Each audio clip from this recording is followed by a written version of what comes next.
Hello, welcome to Z Explains BG. I am Z, and we're going to be watching the finals of the Wednesday night, the playoffs for the Wednesday night tournament that my local club runs. That's going to be Brad Mampe, aka Idiot Vig, playing Frank DiMaggio, and best 2 out of 3 7-point matches. We may not watch them all, but we'll take a look depending on how I'm feeling. But I think they're supposed to get started around 4. I don't know. Maybe they are started. Oh, I'm sorry. It's not. No, I had that wrong. It's not Frank. It's David. Yeah. So it's Brad. It's Brad and David. Yeah, somehow I thought Frank was in the final, but no. It's Brad versus David. Brad's on the bottom. David's on the top. Looks like they got started a little bit ago actually, because it's David's up. David on the top is up 1-0. Um, Yeah, he's got a little bit of an edge in this game, but not enough to cube, I would say. And he's got a safe play where he gives up the 8-point, which actually, given that he goes this 2-point, it's not necessarily a bad play to give up that asset. I know everyone says hello. We want to wave to them. Yeah, I don't. This doesn't look right. I mean, oftentimes this is the right play with the 2-1, but I don't like the double shot out there. Um, when David's game is just fine if he plays safely. I don't know though. I mean, it does some good stuff when it works. There's also like some hit play. I'm pretty sure I just would have ended up giving up the 8-point though. Like the 8-point and the 2 don't really go together, so you can just kind of do it safely, and your game is fine. Given that you have like a forward anchor there, so I don't know. Okie dokie. So David's got more of an edge now somehow. Yeah, it could have. Let's see. It does seem like quite an easy take if he doubled before the roll. Bad roll by Brad here. He should be. David should be cubing this, I think. Seems like more the take pass is the question to me. He's down 0-1. Or David's up 1-0. Brad's down 0-1. Yeah, so it's good double. Brad's board is in temporary disarray. He's down 60. So I guess I agree with the pass. Score's probably no big deal there. And I'm not sure whether he even wants to be conservative or aggressive in taking, because on one hand he's down in the match, which means he should be aggressive, but on the other hand he takes and loses. He takes and loses 2. David, David gets this comfortable 4-way score, so sort of arguments both ways. Okay, nice 4-4 by David. I assume he hit off the 9 with 2 of them. And then the best next to is to make the 4. Oh, what's going on here? Yeah. So exactly this. Yeah, you can make the 5, which is a better point than the 4, but you got to give up your 9 to do it. So you'd rather have the 9 and the 4 than just the 5 by like a decent margin, I think. Like the 9's a pretty good point here. It's like good builders, good block. So I'd say 4 squared is quite a bit better than 5 squared here. So it looks like David's coming around to this play. Yeah, there's nothing else, I think. Like you gotta hit here, and then you gotta make an inner-board point, because that's sort of the best thing you can do with the other 2. Okay, he's going. Yeah, it looks like he's going for the better point. I think you want the quantity here, not quality, given that the 4 and the 9 are both very powerful. Okay, so he decides not to cube after it jams. I mean, up 2-zip, but now he has to be a little conservative, I think. So I mean, score equal. I'm quite confident that's a double. If it was like 0-0. In fact, I would cube this too. Probably I would cube this now. It seems like he's got more of an attack going. This 4-1's 4-1's okay. I mean, I would probably make the ace, but this sort of tries for more. Okay, let's see if he cubes this now. oh, this looks quite powerful given the 4-point slotted. So I think now again, I think that maybe the take pass is the question now. He's got 11 in the zone. And David is split in the backfield nicely. White has no other blots floating around in his outfield, but it still looks pretty freaking powerful. So I don't know. Scores give me a little pause, but I'd be a little inclined to let this go. I mean 0-0. I guess I'm fairly confident it's a pass. So up 2-zip. I'm not totally sure. Yeah, okay, Brad agrees. No, David has this comfortable 4-way score-ish. Comfortable-ish. All right, 1-1 by Brad, hoping to get something going here. Oh, yeah, I'm not sure what I would do with this other two. This seems pretty reasonable. You get missed, you get to 5-4 is duplicated, and you get missed, and then you get to make a good point. Actually, I'm not sure about the 5-4. He didn't really consider making the anchor, but no, he's got the stronger board. Now this is a good play by Brad, because Brad has the stronger board, so hitting has a lot more going for it than making the anchor. Okay, how about 18 and 11? Like 16 to 11, 24 to 18. Okay, this doesn't get batted around as much. This doesn't get batted around as much, but the distribution is a little worse in the outfield. Yeah, there's all sorts of plays. You can make the ace point too, but that doesn't seem like the greatest game plan, given these only got 7 checkers attacking. So I would do something in the outfield. Well, 16 to 5? I don't know. Huh. Yeah, I'd play 16 to 11 and then either 24 to 18 or 13 to 7. And then probably settle on 24 to 18. Yeah, it just seems too thin to me. I mean, I might be thinking a little bit about the score, where it wants to like up the gammons. Oh, hey, Alex, good to see you. But this seems a little thin looking, despite the blot in the outfield. Maybe I'd like one more checker in the zone. I don't know. Dance, I don't think it's a cube. Even at the score, rolls a 4. Black is very happy. All right, another great 4-4 by David. What's he gonna do with this? I think the computer makes the 2 here or the 4. I can't really tell. I thought I had a good handle on this at one point, and then I made the 4 like David did in a similar position. The computer said, no, you make the 2 here. Keep the 8 point and get better, sort of get higher quality builders for the open points. I don't know. I'd be guessing there though. So 6-2. Okay, you can lock up a 7 point, which looks pretty powerful given White has 3 guys on the ace point there. So it seems very important to block those 3 checkers with 6s. Oh, great shot by Brad.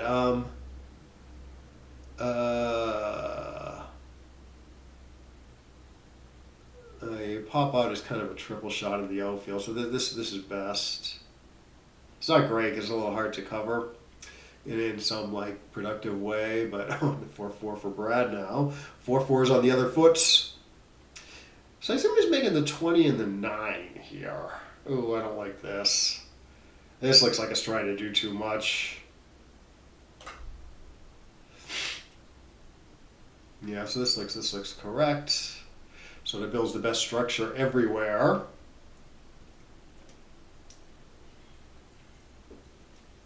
And I'm not really seeing anything better offhand. Yeah, I don't know. The blitz doesn't look like a very plausible blitz with the anchor and the only 8 checkers in the zone. And you got to forgo making both your 20 and your 9. Woof. Yeah, so I absolutely agree with what Brad ended up doing. Alrighty. Okay. Alright, he's up. David's up in the race now after that dance. So let's see. 22 to 13 looks okay. There's another play where you make the 17. It's a little hard to see, but it might have been worth a look, given that you're trying to extricate from the back. Sort of a good time to do it when White's up on the bar. And the guys on the 4-point are like a little stuck there, a little bit. All right, 6-1. I guess he just. Oh no, he's hitting with the 6. I assume, even though it's pretty. Oh, he can duplicate 2s here. I mean, this leaves a direct shot anyways, so yeah, I probably would have ended up hitting there, even though it cost the anchor. Again, it's not super dangerous on white side of the board. Huh. I mean, maybe David had the right idea there, keeping the anchor so he doesn't get blown away. But given that he can hit and like keep going, and then like the 2s are duplicated, and it didn't seem that dangerous. It's offhand, it seemed like there's enough going for the hit there. But I would have to take a good look at it to be sure. All right, black on roll. Nice 2-2. Oh man. I mean, I guess I'm locking up the 5 here because it's such an awesome point. I mean, I see you can also hit off the 11 and sort of try for more. Well, this is pretty great, and then you can consider cubing the dances. It's a little tricky, given that you're up 3-zip though, and you have four checkers back. Okay, better than dancing. Okay, puts his stuff together, just leaving 5s and 2s in the outfield. Pretty reasonable. David does get to hit again. Ooh. Yeah, he could try to win the match here. Double gammon. 4 men back. It's obviously a little problematic though.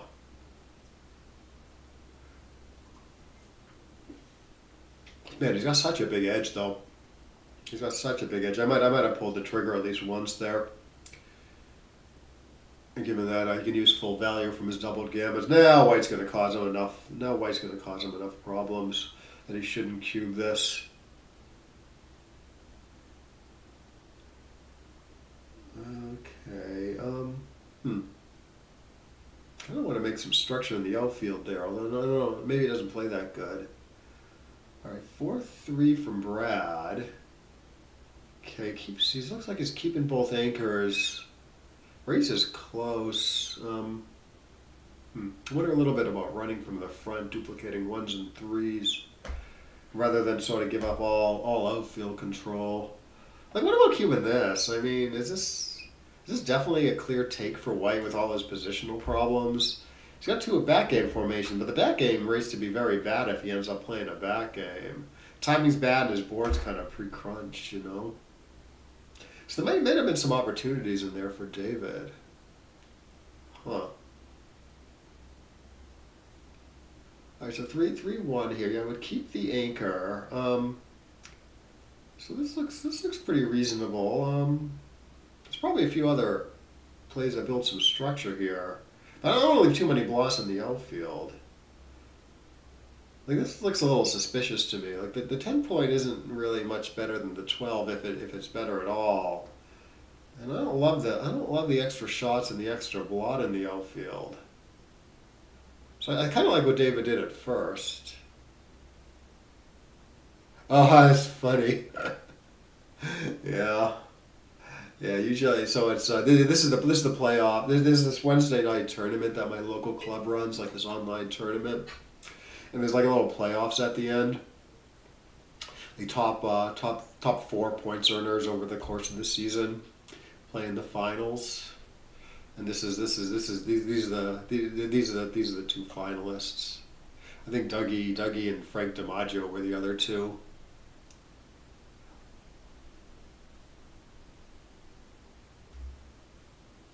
Okay, I would probably have doubled there also. It looks like a good play by David. Are you make the 9 here, sort of constrain the back checkers a little bit? For instance, like, I don't know, 3-6, turns 3-6 into a bad number. Where White has to give up his second anchor because you're blocking 6s. So it's probably worth it. I think what he's thinking is it's like, and it might be a little hard to get off that. Might be a little hard to get off the 9 point later, but it works. Works as a blocking point, like I mentioned, and it works as like a decent landing spot in the outfield. So, might have done it. Okay, yeah, he's still not Cuban. I think he's I mean, maybe he has a point due to the lopsided score, but the fact that he's 4 away, maybe it means he can still cube this. All right, 3-1. Yeah, I don't want to leave too much stuff for white here. So 13 to 10, 5 to 4 is at least okay. I don't know how that compares to like leaving the anchor. I wouldn't put a guy on the ace, so that seems a little fishy. That's going to cause some problems for black in the future. Yeah, case in point.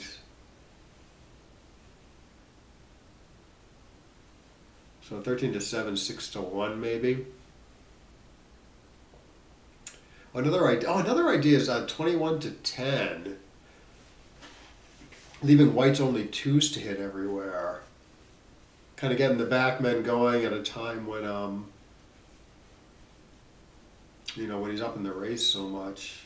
Does give white some extra options though. No, not really though, because like you play 13 to 7, white has plenty of options there. So I do actually kind of like this plan. Despite the fact that you're sort of giving up your anchor when you're outboarded, But I like the 2 duplication. It's not like white's board is super threatening. This is my second choice. I know maybe David has a point. All right, let's see how Bradley wants to play this. Well, I guess okay. So he does this, but it's still pretty dangerous, Could go all out. He could hit and like bring a builder into the zone. He's a little scared of being pounded on the other side of the board. Like 3-0 and a 7 is like much different than like 4-0 and a 7. Like the leader can double like so much more aggressively at 3-0 than at 4-0. Because the recube is less powerful and you still get full value from your gammons. In fact, probably given that you're 4 away, you're probably getting like extra value from your gammons. Okay. All right, it finally enters. I would split here. I don't like the blood in the board. I like the outfield. I don't like the shot if you split, but I do like all the other aspects of the position. It's flexible. It's good outfield control. Doesn't leave a blot in the board. All right, what does he do here? Wow, this is not an easy play. If he wants to try, we can try to do everything here. Jump and hit. Hope for the best. Because white has those 2 blots in his outfield. Looks like you're leaving a shot no matter what you do, so maybe just go for it. There is a little bit of 3 duplication anyways. All right, looks like David's coming around to the play. Or if he wants to go a little more conservative, yeah, 10 to 3 might be okay too. So he doesn't leave like a million blots everywhere. And in fact, maybe he gets a good cube in now. So if this is a good cube, he sort of played it correctly. And it does look like a pretty decent time to cube. Oh, Brad enters with a great number there.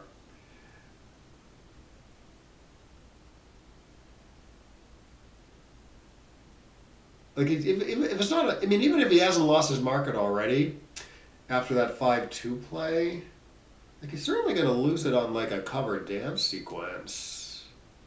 The white's board is nothing to write home about. Anyways, white's somehow in control now.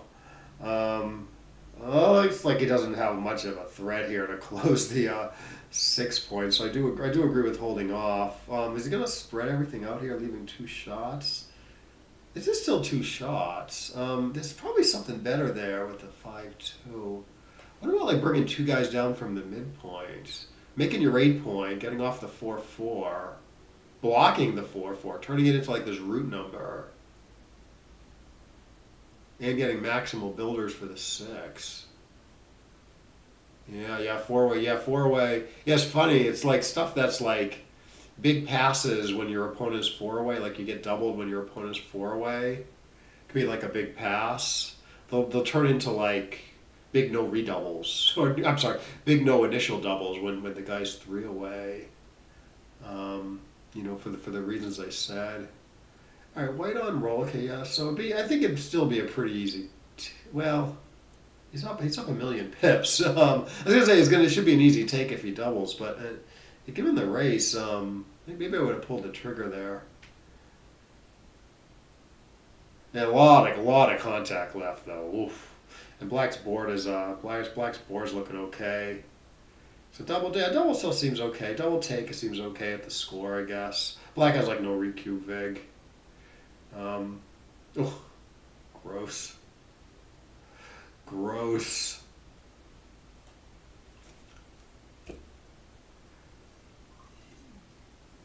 All right, David does not want to be given, so he doesn't pop out with the 5. Pretty much must pop out here. It's not too dangerous now. I duplicated it. Can't make a 6. Alrighty. I left some extra shots there, I think. Because 5s don't enter and 5s hit. Maybe he could have like wasted a builder or two inside and minimized shots a little bit. And then he cracks on the next turn. Yeah, I'd have to take a good look at that one. 5-3. Okay, throw great shot by Brad. Is he going to play a little bit for the gamut here, given that there's not that many blot numbers when black enters? It goes for it. Black's board is like really bad now, so I think maybe Brad does have some license to go for the gamut. The gamut's like fairly close here, which means all the extra checkers are often going to be worth quite a bit. Okay, so he's ended up leaving a shot, but he would have left a shot anyways, I think.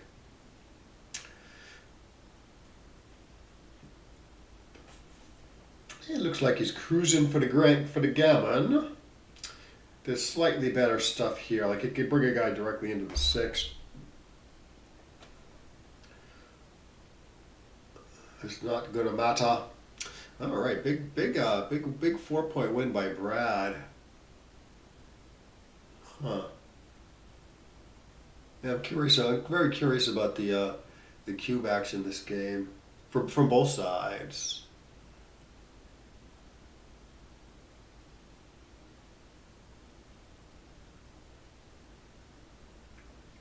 All right, so four-way, 3 away now. David is 4 away, and actually, yeah, I don't think that was quite a double before the 6-6. Now, given those 4-way, 3 away, this is a monster pass, and you could even it's such a huge pass. You could even play out for the gamut for a roll if you really wanted to try for it. Although if white happens to anchor or hit back, white's probably taking. So it's probably borderline between too good or double pass.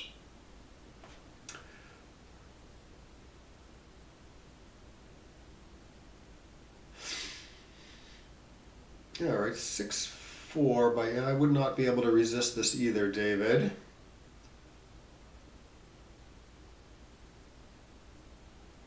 I guess I would pop out here in lieu of anything better.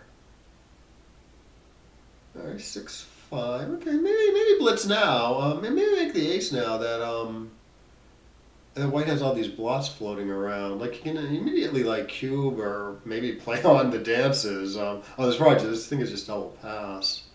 And even bad entries, you might even be able to cube. You do the other play. I mean, white has all the freedom in the world to do something. So I would absolutely do this. Yeah, white's board is so bad. He's got these 2 blots. I mean, 3 away should be pretty aggressive. So it wouldn't be nuts to cube that. But I can't fault David for not doubling that. All right, so it looks like he's hitting twice. So there's another play where you can make the 4-point here. Let's play 13-4, 7-4.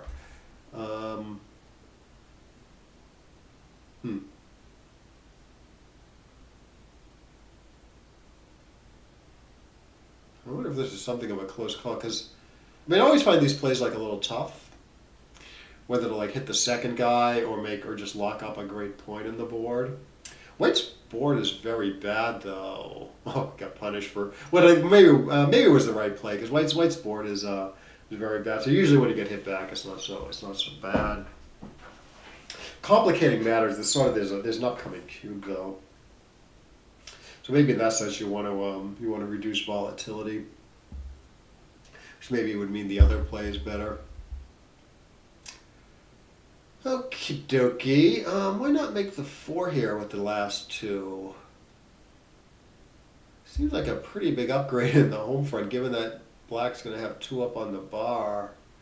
Seems more important than getting the backman going to me to make the 4 point. Well, black is white's sort of attacking black, you know. So actually, I don't think it's that close now. Positional edge is massive. Attack's still a little thin though. 3-away, 3-away. It's got a pretty clear edge and some good threats though. Maybe this is double take now. The double seems more the question to me though. Like she's down in the race. Well, the race is close. Huh. Black's position is pretty bad. You know, with the ace and deuce point made, possibly 4 men back. So at 3-away, 3-away, maybe there's enough. Maybe there's enough here. It's really bad to have like more than 3 checkers back when you have like an impure front position with your ace and deuce point made. I find that those are like stronger. Those tend to be stronger than they look.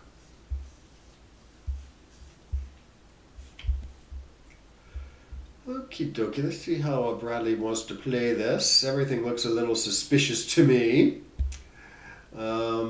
I'd love to make the 8 point, although then the 1 is quite bad. Not that this is like going to plan either. Maybe 13 to 8, 6 to 5 there was a little better than this. I don't know.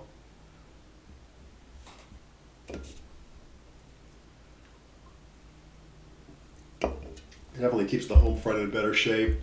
The slot's bad because you're slotting into a double shot, but you get away with it. Maybe you can make your 5. All right, good shot by Brad coming in, upgrading the anchor. Black on roll. Black on roll. Gets to hit. I assume he's hitting and picking up the blot on the 7. Yeah, nothing better. 4-3. Both players have a lot of checkers back now. I kind of don't. Yeah, I would probably split from the back with the 3.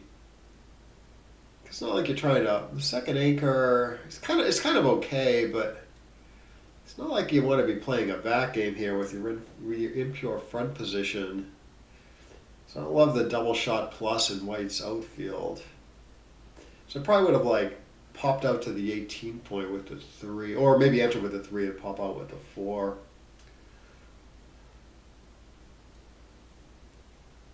Okay, so he's avoiding hitting, which seems a little suspicious to me. I see the 3's like pretty bad if he hits. So he's sort of locking up. He's locking up a decent anchor at a time when like hitting doesn't do all that much. Okay, yeah, no, maybe this is more reasonable than I was giving it credit for. What if Brad's gonna like play 13 to 8 here? Like he hasn't been worried about like shots in his outfield. But it does give Black a lot of decent hits. Okay, so guys, it looks like he's going with a safe play. All right, 5-4 can make his 9 point pretty reasonably. Yeah, offhand, I'm not seeing anything clearly better. Okay, good shot by Brad. Hitting doesn't seem to do that much. So I guess I would pop up to the 20 points. Get that guy in a slightly better position to start moving. So I do like how David played that one. All right, 1-6. He's getting the backman out of harm's way and kind of cleaning up on the home front, or getting amazing outfield control. A lot of shots though. It goes with the amazing outfield control. Great builders for the outfield points. Like he can make his 9 here pretty reasonably. black on roll. Okay. Okay, now we're just playing 9 to 4 and 4 to 3. Good. 6 to 4. Yeah, I would not give up the anchor here. It looks too dangerous, so I like what Brad did. Guess you could think about pulling two guys down from the midpoint also with that 6-4. But it looks like black is pretty happy to hit with maybe any two. Except for maybe 2-1 actually. Where you can just lock up the 3-point. 5-3, okay.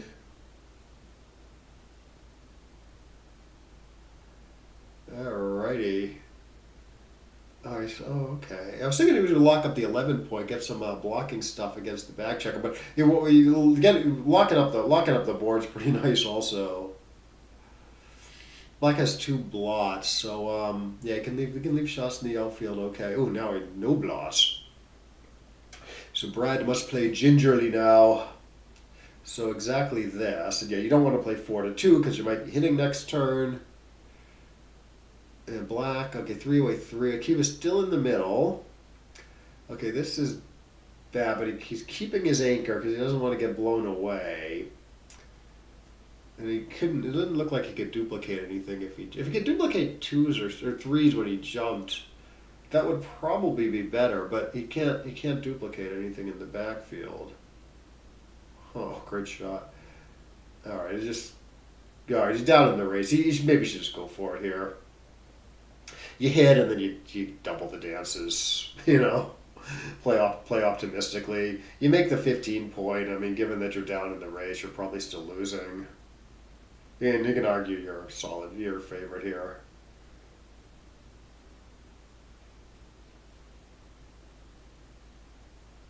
Yeah, I still losing here.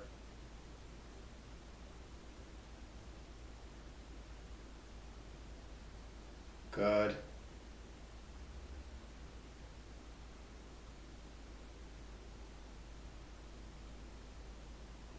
Yeah.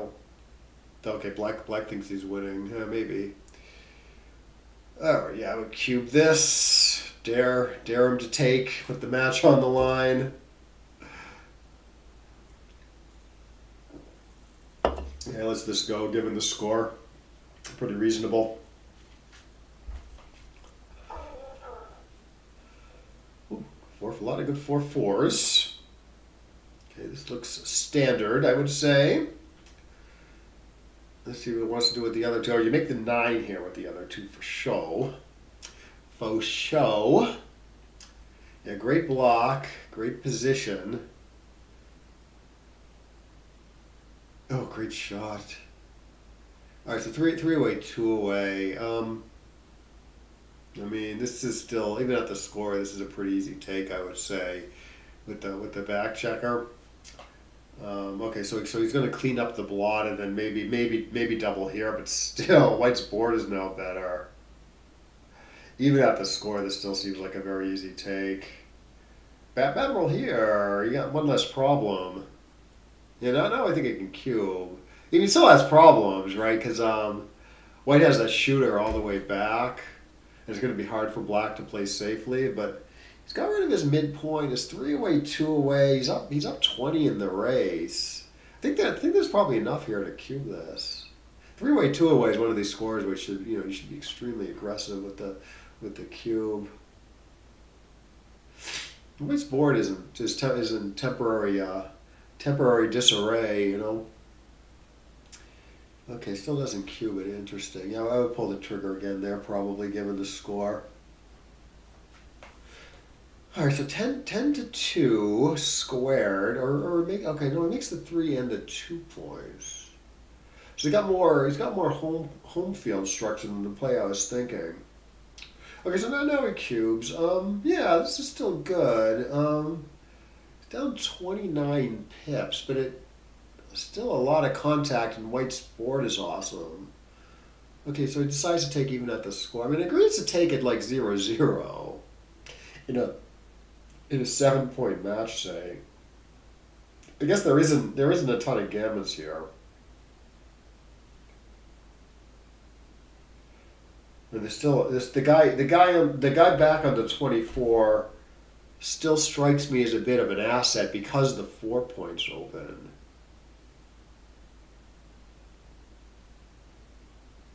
Huh.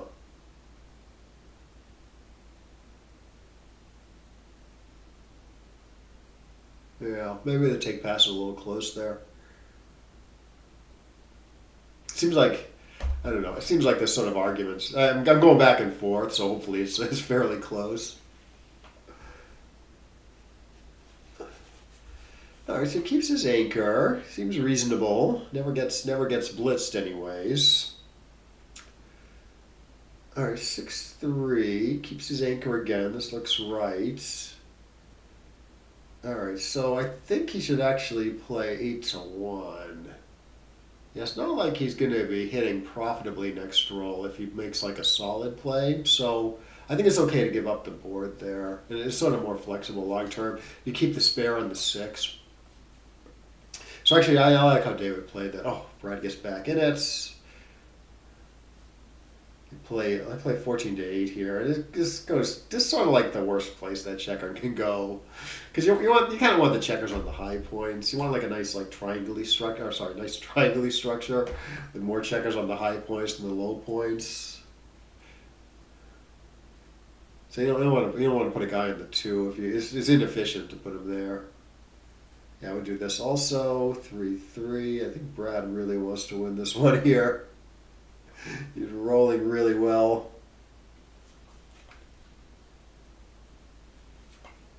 Let's take a quick look at some of these cube actions after the match,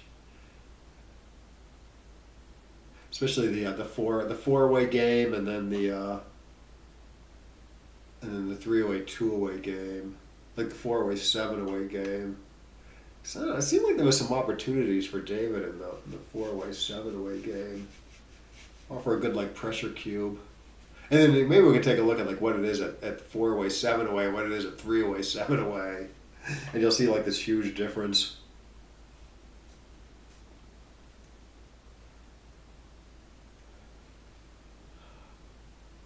All right, so game's still like fairly close. So Brad's obviously in control even after the 2-1.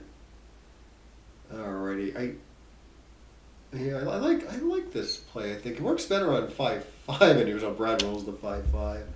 All right, let's take a look at this. I'm gonna open up XG. Yeah, a little bit sloppy for match 1. See if these guys adjust. But I think probably there was some missed cube opportunities in there. Okay, so let's switch this up. Let's put Brad on the bottom. They have another match. This is best 2 out of 3 7-point matches. So they'll have another match here. Okay, so this is the 4. So David's 4 away. Brad is 7 away.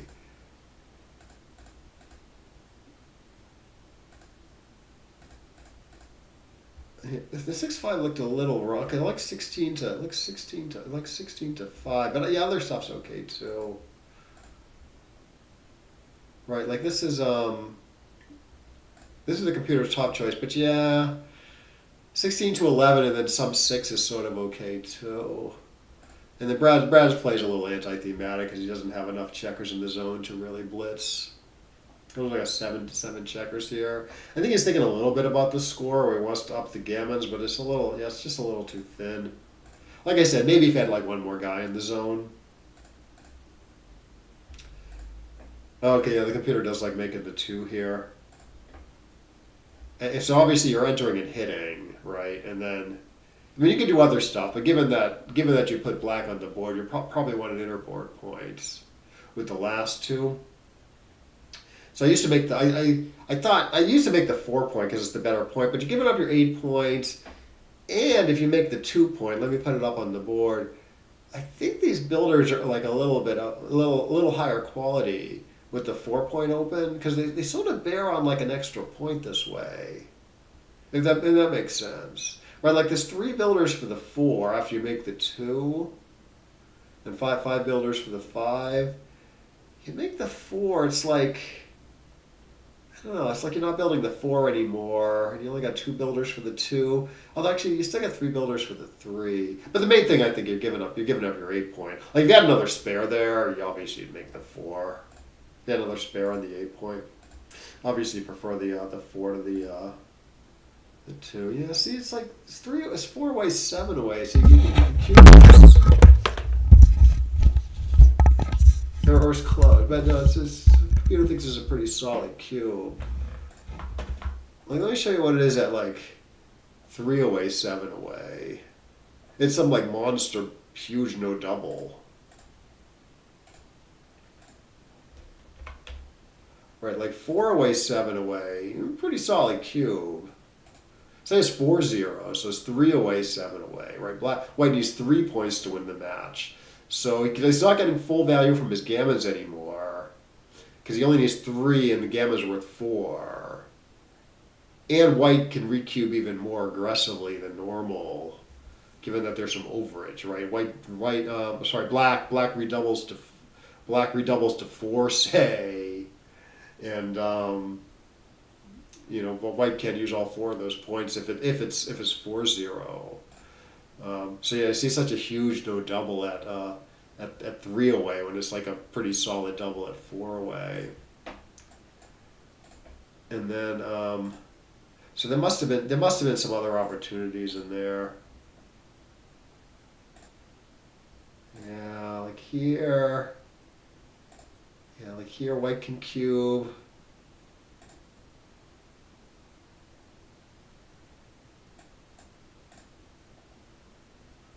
Yeah, here white can't. It's not up on the bar.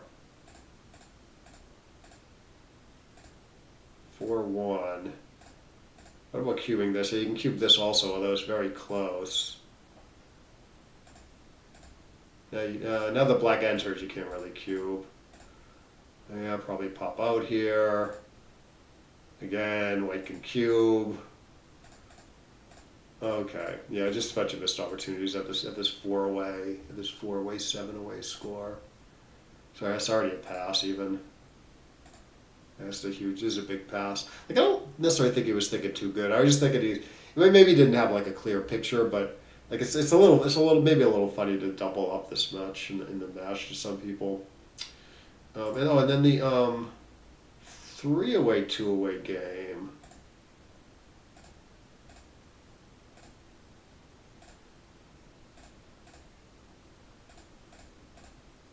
Okay, this is marginal. Okay, yeah, so black puts his board together, white hasn't made any progress, it's still marginal. Okay, now it might even be a pass already. Yeah, I mean I would have taken this, to be honest, but given the score, this 3 away, 2 away score, there's a lot of reasons to double up this score that don't exist at, say, 0-0 to 7. So it turns from like a marginal double, no double decision, probably no double, to huge double and maybe even a pass.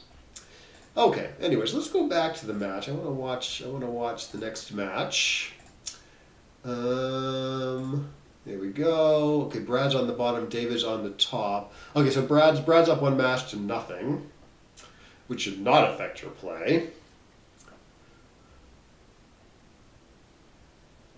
All right, 3-3 by David here.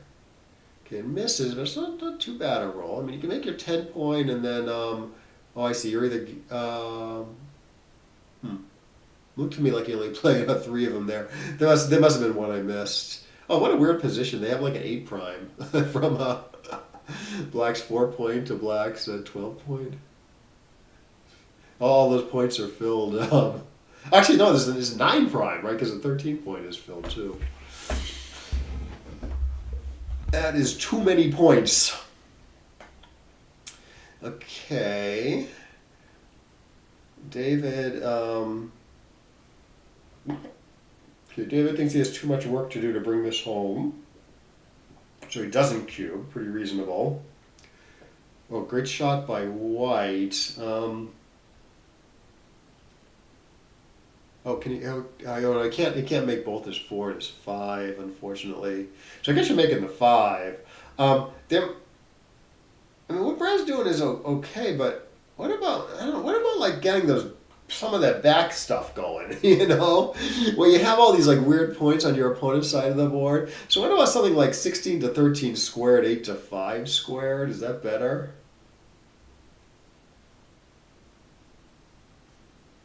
Oh, this looks a little better.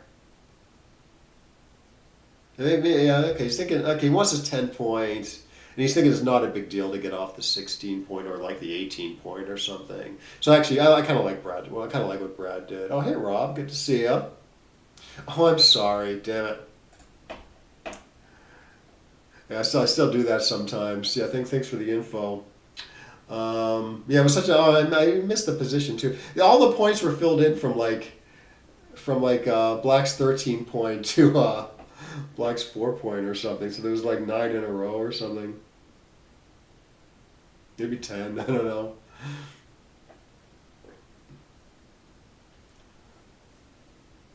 Okay, so all right. So let's see. White rolled this 5-5. I assume Black he got hit. So I assume he entered with 1 and he's thinking about the other 3. Yeah. Okay. I mean.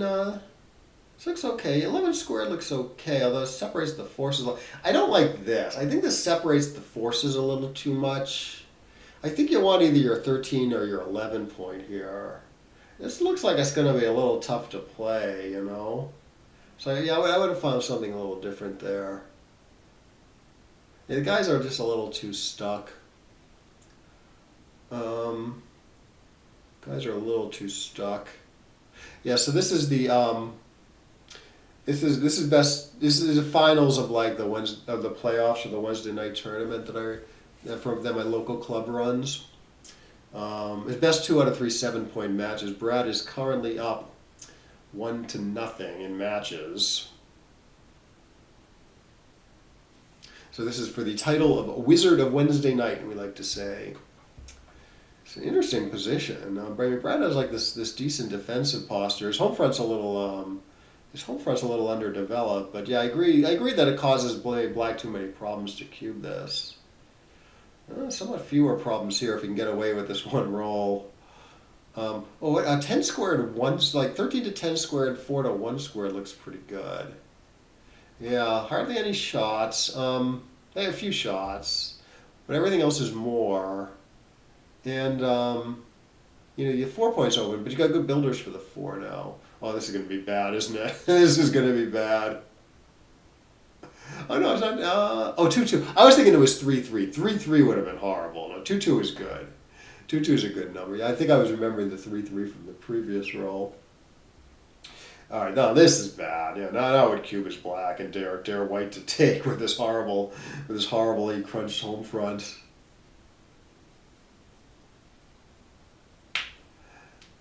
And some more problems down the line, you know.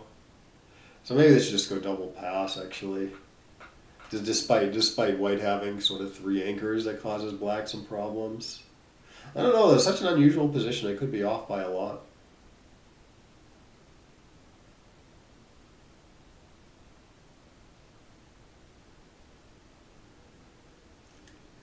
Okay, 3-1. Crunches even more, or gives up the 16 points. Okay, so he's keeping all his defensive structure. I think hoping he doesn't get cubed. I mean, David just didn't double something that was similar. Let's see if David pulls the trigger now. Yeah, I would do double also, and I don't want to take that. So David would probably miss an opportunity in there. Like maybe I'm wrong and it was like a take, but passing wasn't crazy last turn. But I mean, at the very least. So it's usually a good time to cube. Yeah, I would probably do this too, because 5 is better than 4. A little bit under attack, but I don't know. I want my 5 points. Oh, let's see how David wants to play this one. I mean, I'm making the ace with 2 of them.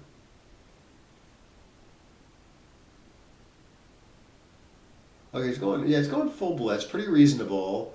I think he can. Let's see. He's got 10 guys in the zone. I mean, White has his 5-point, which is awesome for White. 6 away. It's probably a little reason to be aggressive. Black was split also. I mean, the take seems quite easy owing to like White's decent front position. But it's possible there was enough to cube that. It does seem like the double's more the question than the take, though. So I can't really blame David for holding off there. All right, something looks suspicious here.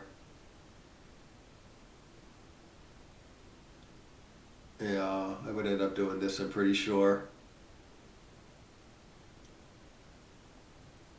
Okay, White gets to hit if he wants. So a little dangerous against this board, but he thinks there's enough upside given that Black's up on the bar. Yeah, big upside. Let's see, 4s are duplicated. White on roll. He's down in the race and massively outboarded. I would take his black if I'm doubled. The attack seems a little thin to me. I don't think it would be crazy to cube this, but I think I would hold off, right? Like, let's say White hits, and then Black enters somewhere with one checker. That's like a really good sequence for White, and Black. You can still argue that's playable for Black. So it seems like the threats aren't that potent there. Like White needs like a really good sequence to lose his market big. Especially with the 4 duplication. Where like 4s hit on the inside and they hit on the outside. Although Brad is making it work. Yeah, definitely block here with the other 2. Good. Yes, the race is still close. Looks a little suicidal to jump, so I would do this. 2-2, good. Nothing better than this, I assume. I don't want like 2 shots here. First on a marginal gain on the infield. Great shot by David.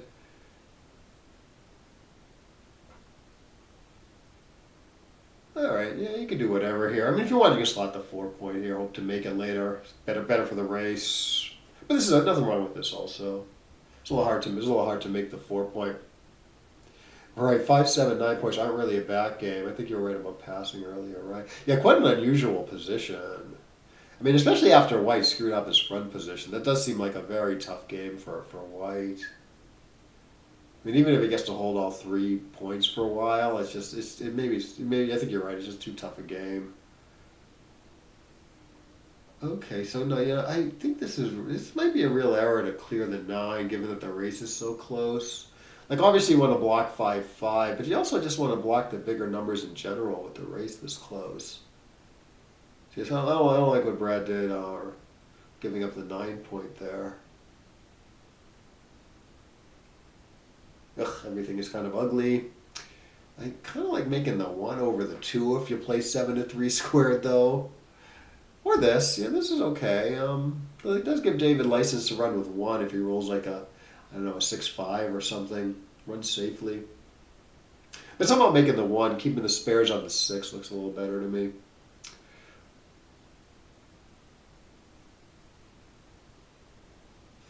Five. These cats can roll.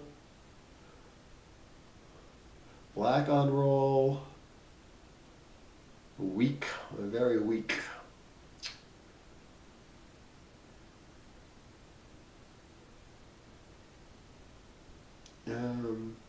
This looks a little suspicious to me. Stacking the 4, taking a guy off the 5. I mean, the downside is if you roll like 3 5s in the bear off, you're gonna be wasting a little bit later. Because like your 5 point's gonna be empty, and then you roll a 5, and then you don't get to make full use of the 5. So it seems like maybe 8-7 was the better play there. With that ace by Black.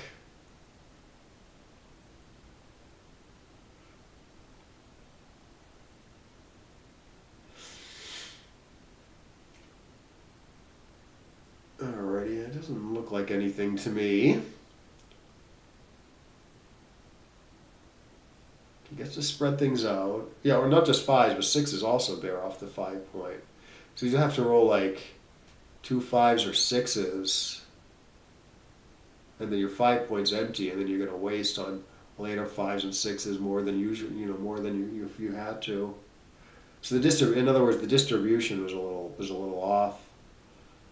Okay, so what is this? This is 1 2. It's kind of a 3-roll-ish position against kind of a 3-roll-ish position.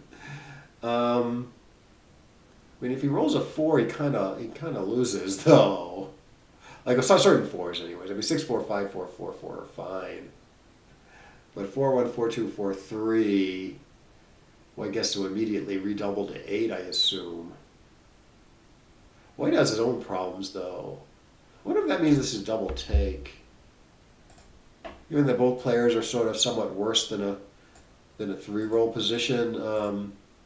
I mean, black is more worse than a 3-roll position, I would say. I don't know if the score is like a huge deal. I honestly don't know whether white should take more or less aggressively than money at the score. Well, if he passes, black does get to a 4-way score. Sort of an argument for passing, but get powerful recubes. Okay, so he doesn't cube. Yeah, he's lost his market pretty huge here, I assume. Just by rolling like an average sequence. So probably do cube that. So let's see, so white's up 1-0 to 7 with missing 4s. Yeah, so it's close on the redouble big take. What is it for money though? It's bigger redouble for money. Okay, let's go back to the match.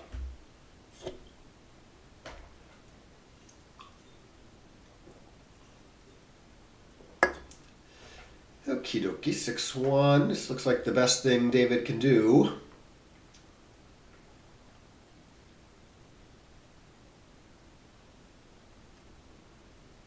Right. Yeah, that made me like pretty confident to take, because you get all that equity, right? You get that 17% say, where you get to immediately offer a powerful recube to 8. And you kind of win from like you kind of win like from a 3-roll position 20% or whatever anyways. Not that it's exactly a 3-roll position, but it's close enough that you're going to pick up plenty to push that 17% into a well above 25%, say. Oh, hey, Salsa guy, good to see you. Yeah, we're just watching. We're watching the finals of the playoffs for my local online tournaments for my local club. We got Brad on the bottom, David on the top. Brad is best 2 out of 3. Brad is up 1-0.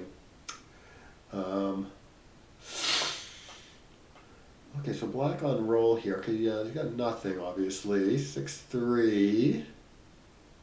He's trying to run, but he's down in the race a little bit. Yeah, maybe I would actually hang back there.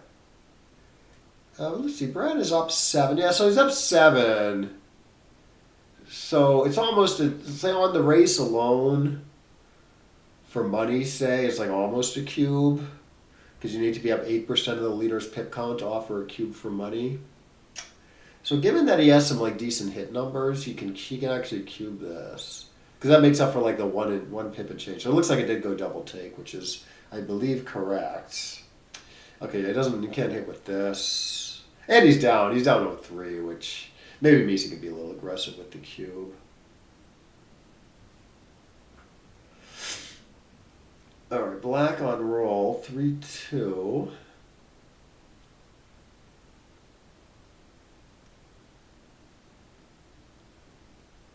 This is fine, but everything sort of is.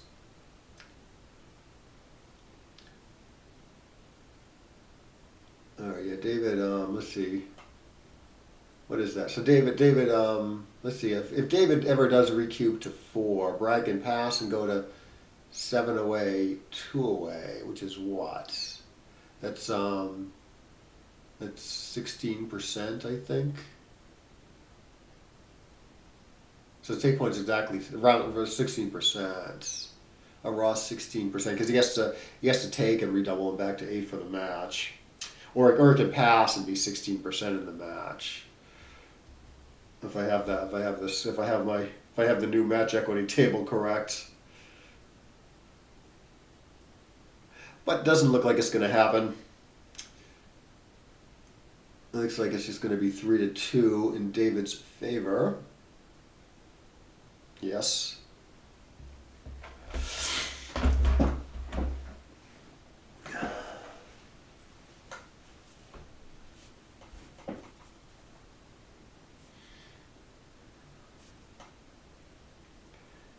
Okay, computer splits here for money anyways, which is correct at the score also.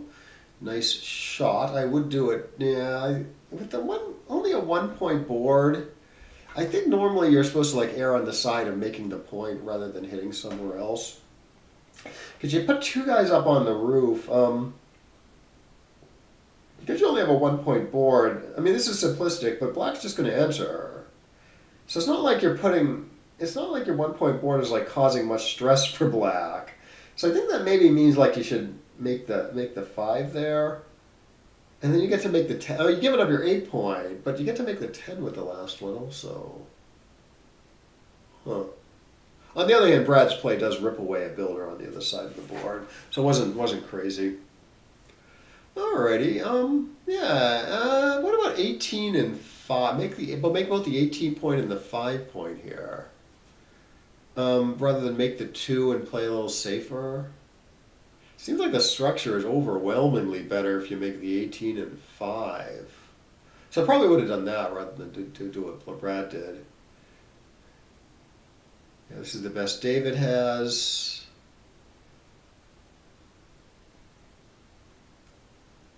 Alrighty, nice.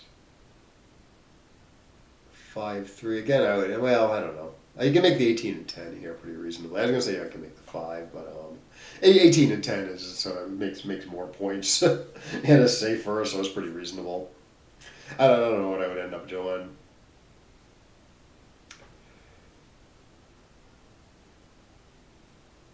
This is a pretty awesome point. He's not in much danger of being attacked. Okay, so he goes with this. Yeah, he's got his 2 point made, so yeah, it's not that important to keep the 8 points. I don't know. I definitely don't mind what Brad did. Like if we were playing doubles or something, and Brad wanted to make the 5, I would just go with it. Because I think it might be. I mean, I'm not sure, but it might be the better plan. Black on roll. Okay, so it's 4-way, 5-way, which means black should be a little aggressive at this score. 2 on the roof. Yeah, I wouldn't. Given it's only a 2 point board and white structure is pretty sound, I would take this. But yeah, double's pretty reasonable too. I think at the score. Double seems to be more the question than the take to me. Like 4-way, 5-way. I mean, the 4-way player is winning the match, but it's 4-way, which means you should be pretty aggressive, and he's only winning by a little bit. Looks like he didn't get anything out of it somehow. Rolled a bad number, then white rolled a good number. Okay, so the take point on the recube here, which might happen, is around 30%. Of course, you got to worry a little bit about gammons too. Yeah, make the 5, right? That does lock up. That point is pretty awesome to lock up. You get the, 18 and 10 locks up 2 good points though. So I don't know for sure. But I certainly don't mind what Brad did. Okay, this looks pretty clean.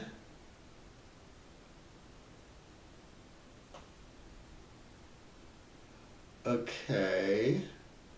Ugh, he's playing 6-2 here. Gross.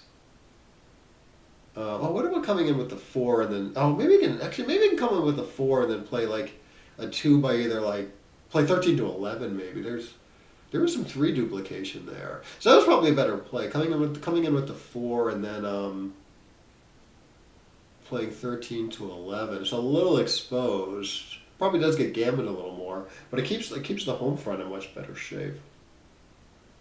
Yeah, now he's kind of in trouble. Like his home board's getting like worse and worse. Yeah.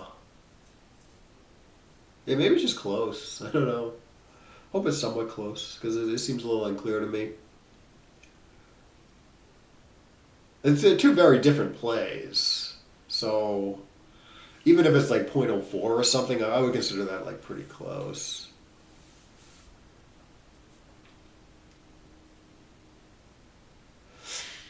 Alrighty, so 5-4 for black. Okay, so let's see. Offhand, 14 to 9, 17 to 13 looks okay, which is what David looks like he's doing. So a little hard. Oh, I see. You can play. Oh, you can play 17 to 8 also. Yeah, that's a play also. I sort of like this though. A lot of times White has to give up his anchor to hit, which I mean doesn't. With this, he doesn't mind doing it, but it could be on other rolls. It could be a little dangerous. All right, good shot by David.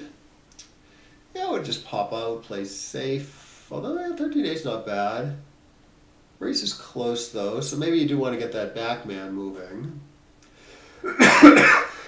Excuse me. Okay, but he plays 13 8, which like I said is okay. Okay, White's making a decent anchor. I see. So I guess he played 23 to 18, which is okay. Alrighty. Well, checkers are so awkwardly placed. He gets to use the awkwardly placed checkers to make a decent point in his inner board. So yeah, I would do this also. 5-3. Okay, he gets to spring this guy now. He's got to leave a shot or break his board. Yeah, leaving a shot's better than 6 to 3. Oof. Alrighty, yeah, nothing. No, there's no good non-hit here, so he's stuck doing this despite the danger. Yeah, black could win a gammon here after a good shot here. Hit dance. No hits. Oh yeah, like I said, okay, so it's 30%. Take points like 30% here, plus a little higher for the gammons. So White's winning. Yeah, maybe a dance here he'd have something. Yeah, maybe it was a little early the turn before. Okay, he's glad he didn't cube unless David was passing, which he wasn't. Yeah, I guess you're stuck doing this. Black may have to make some concession right away. So yeah, I really don't want to leave a shot in the outfield here. Give black some decent rolls. So as likely as it is, I probably wouldn't do this. All right, he gets away with it.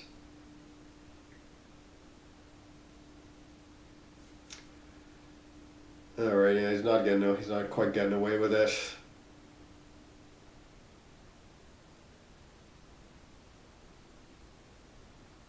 Oof. No one can roll good. Yeah, black sort of has a similar dilemma, right? White, well, on the other hand, White does have a blot in his board now. So you could try like 17 to 14, 6 to 4, as opposed to really like crunching his stuff. Or 17 to 14, 5 to 3. Not leave a blot in this board, but yeah, I don't know. If I left a shot, I would play 17 to 14, 6 to 4. Try to keep some semblance of a home. Try to keep some semblance of a home front. But I'm not sure how this compares to like just playing like 6 to 1 or something. Oh, I see. He's thinking about duplicating 3s a little bit. Huh. I don't know. See, I don't know if this like... People often duplicate numbers like this when there's like... You duplicate like the hit number with the cover number. I don't think that's actually worth all that much. Like, I think it usually just means like you're getting one less hit and cover number or something. I guess it does give like fewer like decent rolls in general. But I think that duplication is overdone. Okay, so yeah, he ended up playing safe, and then looks like White got a safety roll. Well, I don't know. Actually, I wasn't paying attention. Oh, 4-4. Nice roll by White. Oh yeah. So let's see. He was up 70 to 90 something. He actually he should have cubed that before the roll. Because the higher take point and no recube vig. At least, right? Like maybe you could argue it was a cube for money. But if it's even arguably cube for money, you should cube it at the score with the elevated take point.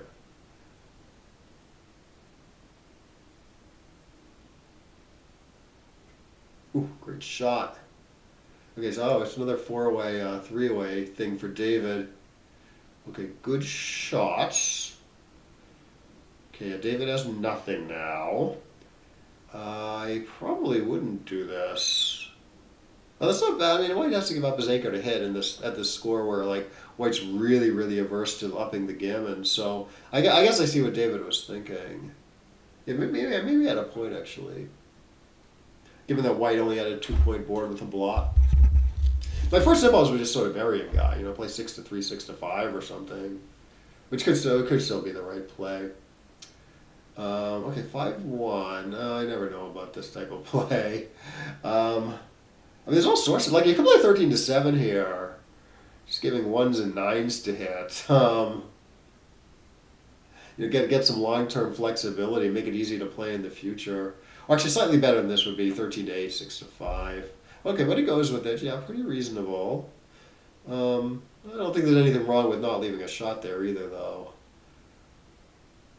He's not super desperate yet. It's not like he has to make some big concession in his position. Ooh. 6-6 for Brad. Very nice. All right, so it's 3-away, 4-away. Yeah, no double here. Excuse me. All right, I would not leave a shot here. I guess just hope for better. Hope to roll a better run number later. Although White's board might be getting better. Not with this roll.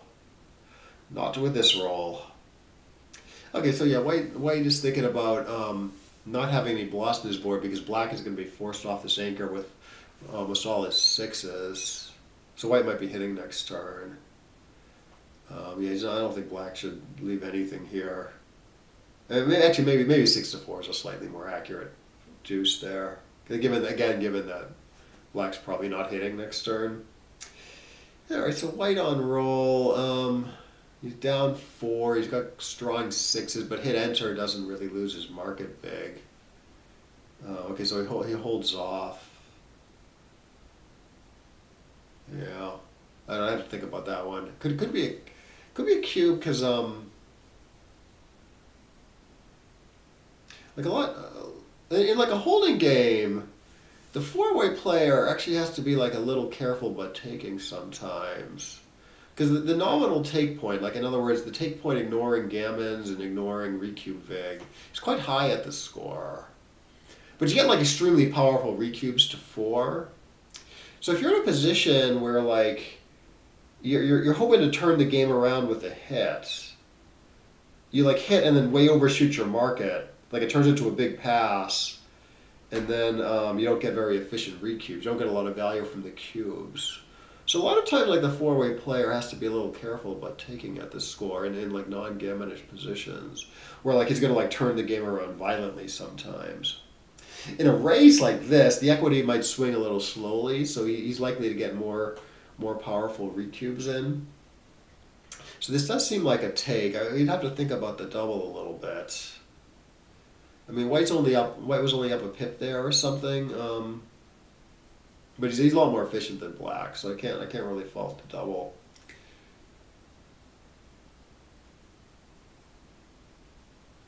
Oh, okay, Brad, it will not be denied. Okay, so it's going to be 6-3 Crawford. And Brad is hoping just to finish this off in match 2. All right, so this is the second match out of best 2 out of 3.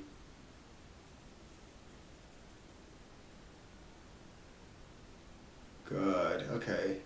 Okay, so gammons do help Black at the score. Although the gammon price is actually not that high. But yeah, the gammon go in the sense that gammons only go one way. They count for Black and not for White. So Black should be playing a little gammon go-ish. Okay, so hitting off the 2 doesn't seem right. This is okay, but I think it's actually better to play 16-9 because there's better builders. The back checker is arguably a worse spot, but that's not a big deal because it's not hard to get that back man going later. And you don't want to overstack your 13 point. I'd like David's plan a little better if White had more of a blocking position, where it's more important to get the back man going. So I think that was a real error, probably not playing to the 9 point there. And you're gonna win more games with playing to the 9 point because you got more of a potent attack with the extra checker in the zone. Okay, 6-4. Okay, he doesn't want to compromise his front position too much. Short race, not enough time to turn it around. Distribution made it a big lead. Okay. Okay, it's possible I was looking at it wrong. So was I right that white was just on 1 pip? Was that the deal? But you're saying the distribution matters, like 5, 6 or more pips there. Yeah, I'd have to take a good look at it. You can do Keith count there. Keith count might give an okay indication.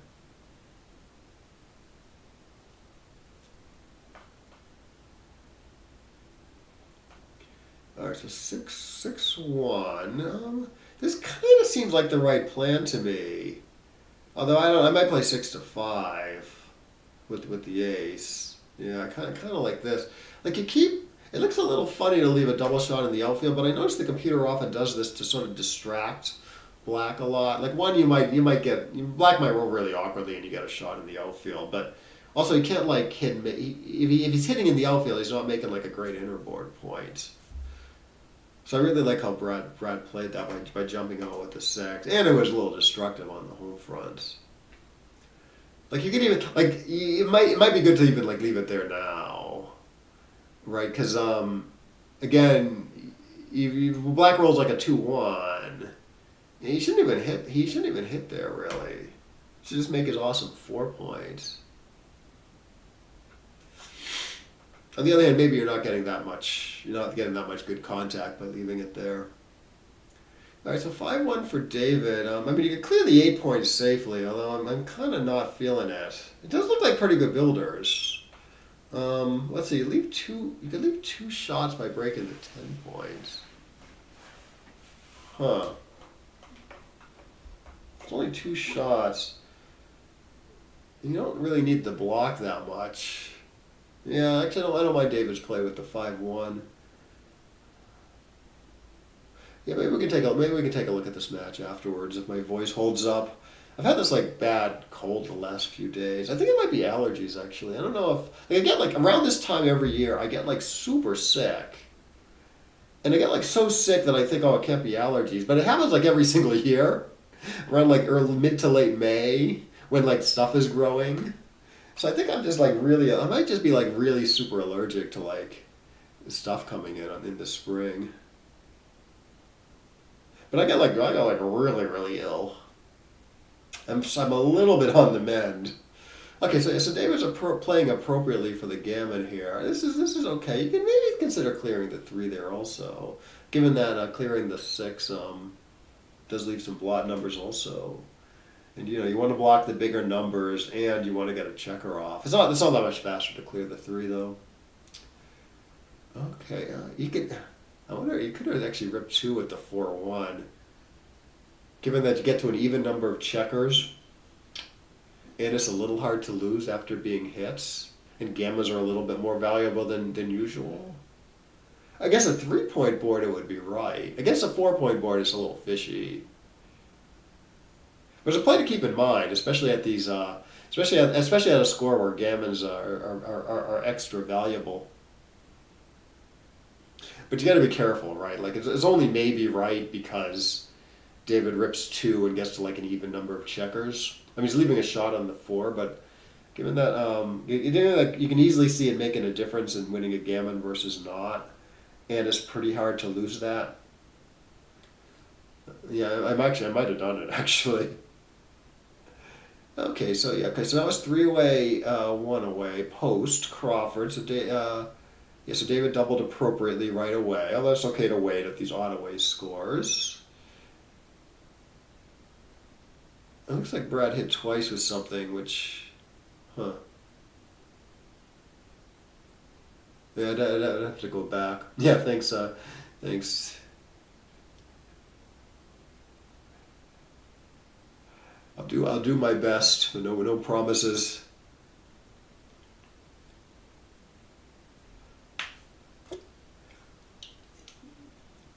Oh.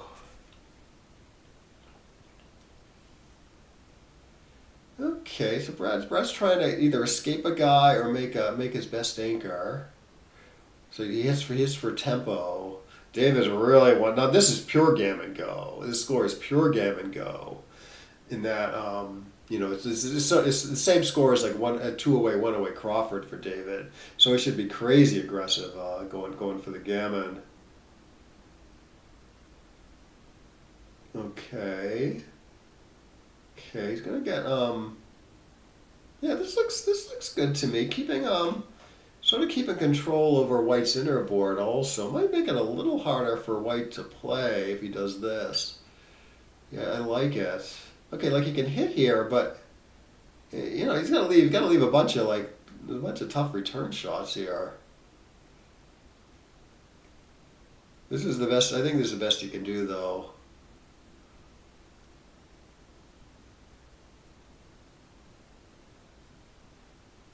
Okay, clearing the 8 looks pretty clean.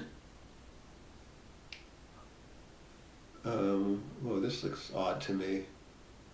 What's going on here? Oh, has he got no safe play? Is that the problem? Yeah, he's got. Oh no, he's got. Yeah, why not do this?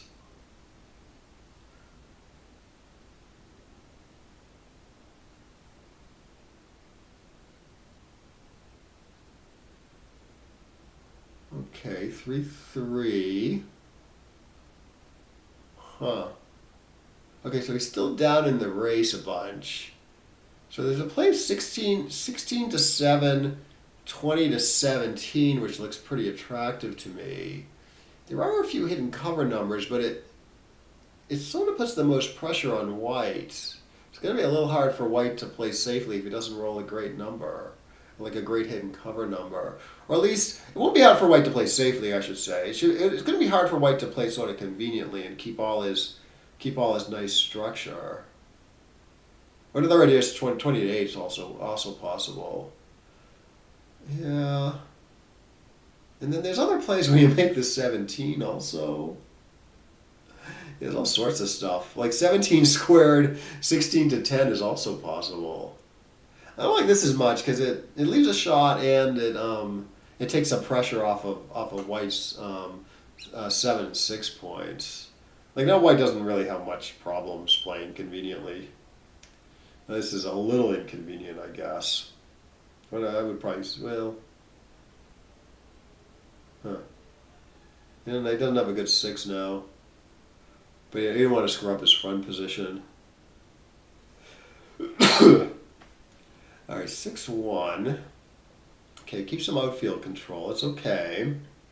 It's not that White's happy to run with a 6-1 though, so probably a little, well, I guess I'm probably a little better with 17 to 10 rather than misplace the, you want the builder on the 6 and not the 5 probably. Although one thing David might have been thinking about is it keeps the back checkers connected. Like 17 points, like just 6 away from the 11-point blot. So if he gets hit out there, he gets more return action, and he might want to make the 11. Although maybe not here. Again, White's sort of at the end of his rope, you know. So why not keep the point, play like just 11 to 6, 5 to 4, 11 to 5. And probably this is better to sort of save a good 5. White has to make another concession to his home front. I like this. Oh, gross. Yeah, well, I'm stacked. Maybe a little better is 4-1, 3-1. Save a 3 maybe. Save certain 3s, 3-1, 3-2. Ugh, this is dangerous. This is very dangerous for the gammon. I think this is too dangerous. I mean, it wins more than say clearing the 13, but it's at this score, the gammon is so powerful. I don't want to give black this attack. Yeah, Brendan David has conducted it well. Oh, perfect. Parfait. Yeah, so it's probably is bad for the win, but the White's 6-2. You can just clear the you're on the 13. You can still get some slimy wins, and you never get really closed out. You keep your anchor forever, you know. So I guess I'd like Brad's play a little better if the score was reverse, say. But yeah, the score it seems too dangerous to me.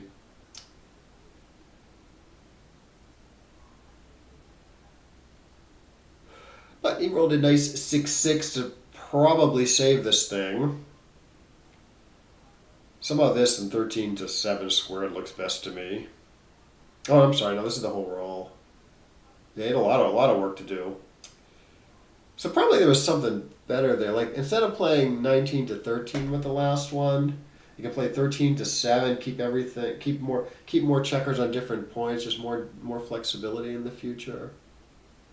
Get to play a 1 productively by playing 7 to 6.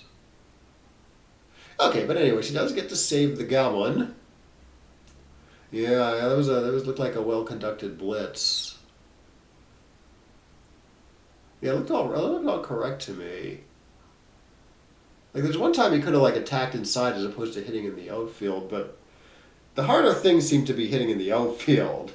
So I liked what David did. Okay, we're down to DMP, DMF and P. For money, you're supposed to make the 4 and the 11 here, I believe. Might be different at DMP, but I don't know. I would still do it. Like, okay, so black is like split. This is my second choice, I think. Black is split, so he might not get to like safety those guys. So you want to put some like teeth into your position. So the most teeth you can get is 11 squared, 4 squared. If the builder was on the 9, it might be a little different because the 22 has more value in that case. Yeah, let's see how these guys conduct this score. All right, okay, I agree with the first two, David, and then okay, seems pretty reasonable. I mean, you want the spare on the 8 and not you want the second spare on the 8 and not the 6. So there might have been some. What about? So you can play 24 to 22 there, which might be right with the 1-1. But I see what David was worried about. He's worried about giving White these attack numbers where he hits twice or makes 3 points. There's this other play though where you play 24 to 23, 6 to 5, where you keep the spares on different points and you keep the back man a little bit more out of harm's way. Duplicating 6s a little bit, like 6-4 for instance. Yeah, so maybe that was better actually. Either 24 to 22 or 24 to 23, 6 to 5. You want the spare on the 8, just because it's on a different point, and it's a builder for the 7. Anyways, so it looks like we've got a mutual 3-point holding game here, where White is doing well, I believe, after this roll. 3 men back versus 2. Well, not anymore. Yeah, maybe it looked a little better to make the structure there. White's 3-3. They didn't take a great look at it, though. 4-3, okay. Well, you wouldn't mind upgrading to the 18, but the 3 plays so badly that I would just play 18 to 11 here. I get 3 points. You'd rather have the 18 than the 22, say. But 22 keeps you from being attacked. Okay, good 2-2 by Black here. Casey made his 4-point with 2 of them, and he's got 2 more. Yeah, it doesn't seem like a big upgrade to go 9 to 7 here because the anchor on the 22 point. So yeah, I do like what Black did there. 5-4. Guess. I don't know. Just compare to 15 to 6, just leaving nothing. 6 shots, kind of a big deal. Guess with his great black structure, but he pays it because he wants a little diversification. Doesn't want to stack the 6. This looks suspicious to me. Like 8 to 7 doesn't seem like a big upgrade. This doesn't seem like worth the risk. Yeah, we just do this.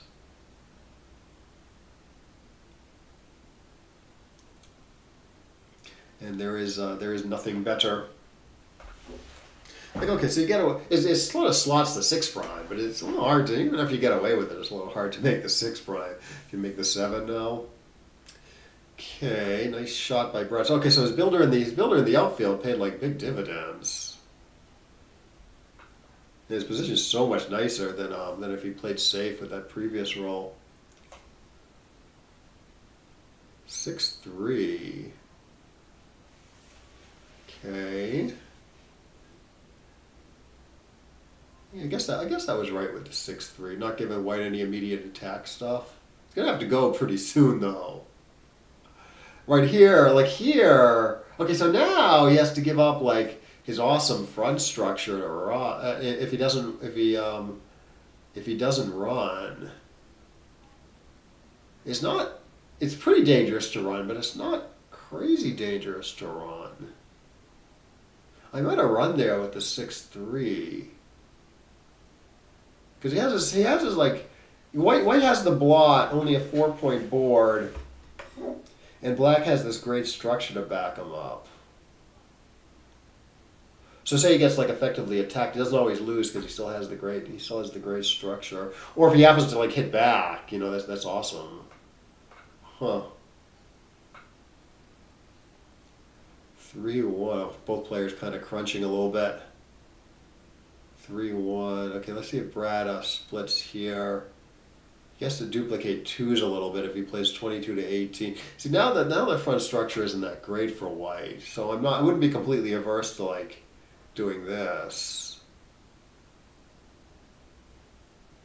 It's a 4-point board, some 2 duplication. Race is close. Okay, so it looks like he's not giving Black any attack options.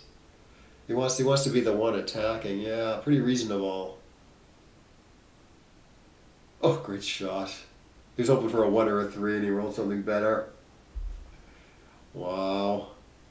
Alright, Black is still alive a little bit. Okay, he's getting a fly shot here, just 9s. Gets to build a 5-point board. Hoping White rolls tiny, does not. Yeah, this is safest for sure. Nice distribution, no blotters. You can rip 2 here. I mean, 6-5 wouldn't be bad either. You do lose some races after 6-5, but you do get to attack a little more after Black runs with, say, a 6-3. So maybe it's a close call. All right, I guess I would be a little afraid of losing the race here, so I would do this. I mean, ripping 2 isn't terrible for the race, but I mean, I think if Black wins this, it's because he like rolled like big doubles and then wins the race, So you want to block those numbers.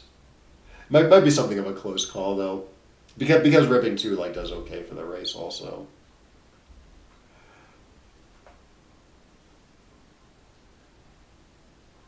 Oh, what is this? This is safe.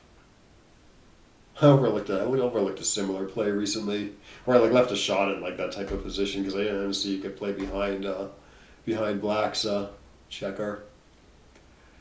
All right, this does look like the best shots. So they can play 6-4 is probably slightly more accurate because we don't get to stay back as much. But normally when you hit, you're hitting on the next roll, and it's going to be better for the race. If you hit, you're going to get into a close race.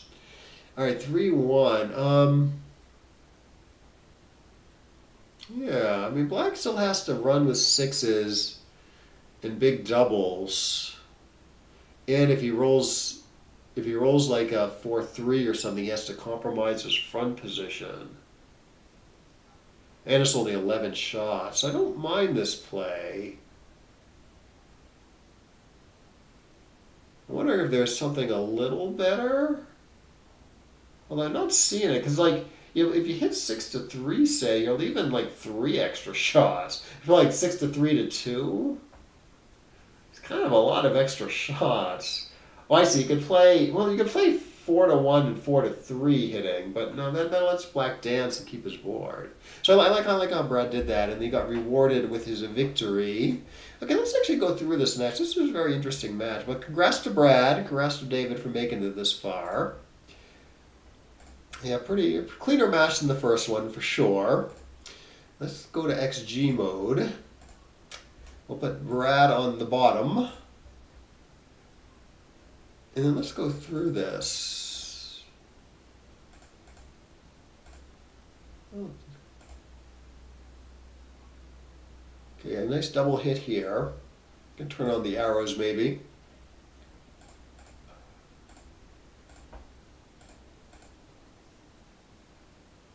Good. He makes the 20. Hits and runs. 3-1. Yeah, this looks good with 5 men back. You want to play very purely. Oh yeah, he's afraid of giving. I see what he's thinking. Yeah, he's afraid. Well, one, he wants is 11 points, and two, he doesn't want to give black an extra checker back, and possibly like make 3 anchors or just an upgraded double anchor game. But yeah, on the other hand, you want to rip away that slot on the 5 points.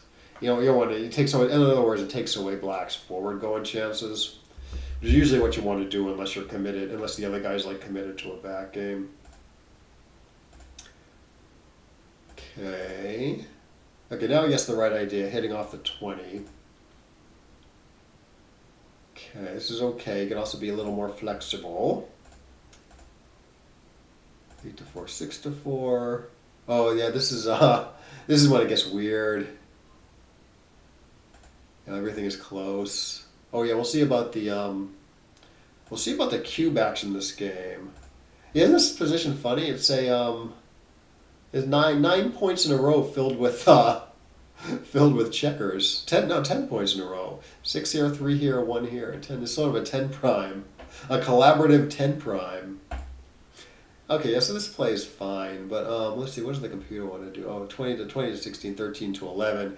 Yeah, not keeping this checker sort of a little bit more alive, not leaving a blot in the board. Fine. Okay, runs 5-2. Right.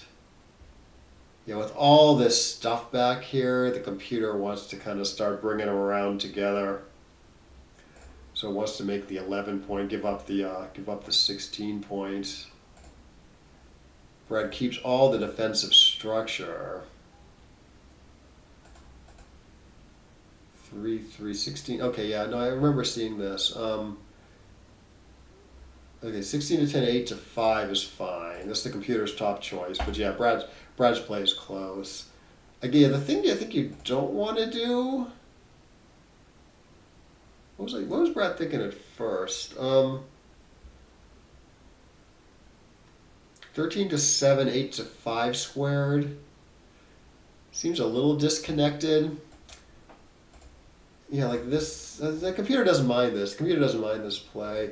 No, I guess it's not that disconnected because you keep the midpoint, which is sort of a bridge for the back checkers. So this would be okay too, I guess.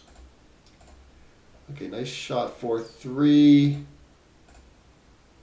5-5. Yeah, here this did look a little. This is getting a little too disconnected. Right. So Brad's play. Yeah, these back men, the midpoint is gone. They sort of lack a bridge to get going to the home front, especially important since there's 7 men back. So yeah, the computer's play is quite a bit nicer. Wasn't there something else though? So you enter with 1, you make the 11.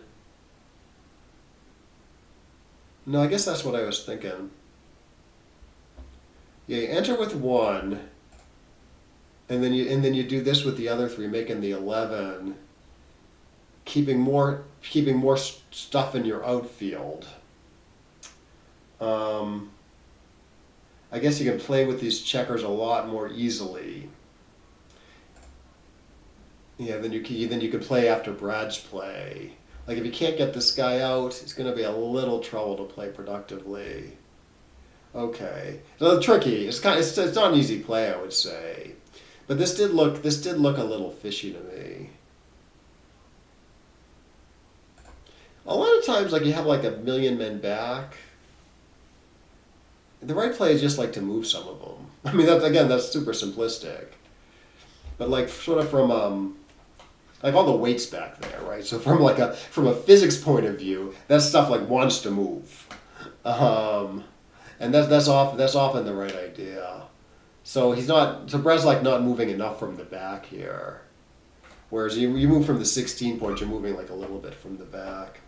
So that's mainly why this play seemed a little fishy to me. And then yeah, maybe you can start thinking about cubing this. It's getting a little close. Okay, yeah, this might be a pass already. With black up on the bar, very gammonish. Oh hey yeah. Yeah, nice to see you, Brad. Yeah, congrats. Yeah, good job. Good job bringing it home. I bet you were glad this game not to be cubed a couple times, at least a couple times. Like I probably would have taken here given given your defensive structure, but I guess I wouldn't have been 100% sure. And then after you give up your home front with some horrible like cracking number, I guess that's not. I mean, maybe it's even close to too good, but it's not clearly a take. All right, better to be lucky than good, right? You don't remember. It's being good, Brad. Being good. Yeah, crazy pants. Yeah, at one point you guys had like nine points in a row, from the 4 to the 13 or something, covered with like both of your points. All right, so 4-2. Okay, so the computer wants to disengage from the back more while it's relatively safe to do so. We roll 1-3. Okay, now that you're in, the computer does not want to double it, although it might roll out to be a cube even here. Okay, the 4-4, the 3-3 I thought was a good play. Sort of playing safest in a way. And the loss, you don't want to trade the 4 for the 1, but you're buying a lot for it. In fact, after David's play of this, like he's got great builders to remake the 4 because he has his 10-point made. And then you roll like a bad 5-3. Okay, no, it is actually too good. But I don't know. Some people would take this, so you should double it in practice. Yeah, no. Okay, now it's clearly too good. Like I don't think he was thinking too good here. I think he was thinking not good enough. Because he doubled the next turn when it's even more too good. Yeah, so Rob had that correct. Like I wouldn't have, too good. I mean, or at least the take pass. Like too good wouldn't. I mean, because I thought it'd be like kind of. I mean, I wouldn't have taken probably, but you could talk yourself into taking that. Given the 3 anchors, I don't know. I don't think I would have played on there. Oh, I would have doubled that. Maybe the second time, if I'm thinking well about it, I can find the 2 good if I know my opponent's passing.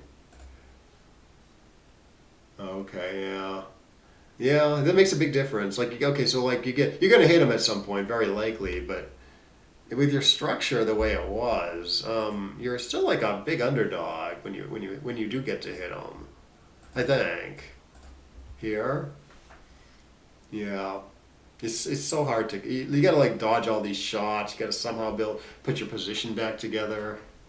Well, white might be making a 5-point board at some point. Yeah, so maybe that's the way to find the 2 good. Like if you know your opponent's passing. Maybe that's the way to find the 2 good. You think, okay, I'm going to get hits, but I might still have a cube on the hits, you know? So it's 2 good when you don't get hits, and still like a pretty strong double when you do get hits. Because you guess you can find the 2 good that way. But in practice, like I said, it's not bad to cube it, because you might get a really bad take. A good play by David here. Okay, 3-3. Okay, could he cube before the roll here? I thought maybe he should think about it here. 10 in the zone, and he's split, and you got the blot in your outfield, but you have this awesome 5 points. Like without the 5 point, it's like it's a pass already. So you could argue this is a cube, but I guess the computer's not going to like it. You know, it doesn't quite like it. It's close. It might roll out to be a little stronger than this. Because it went up when we went to the plus eval, you know.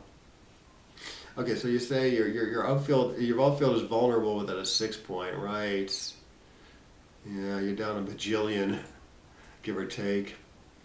Anyways, 3-3. Advance here, it's, you know, big pass. But you enter nicely. 4-4. Yeah, make the 5. I mean, nothing's great here because he's leaving shots in his outfield no matter what, unless he really screws up his position badly. And it's still one blot in the outfield. So yeah, he quite reasonably uncompromisingly makes his 5 points. Apparently the computer does not want to hit here because it's too dangerous against the awesome 5-point board.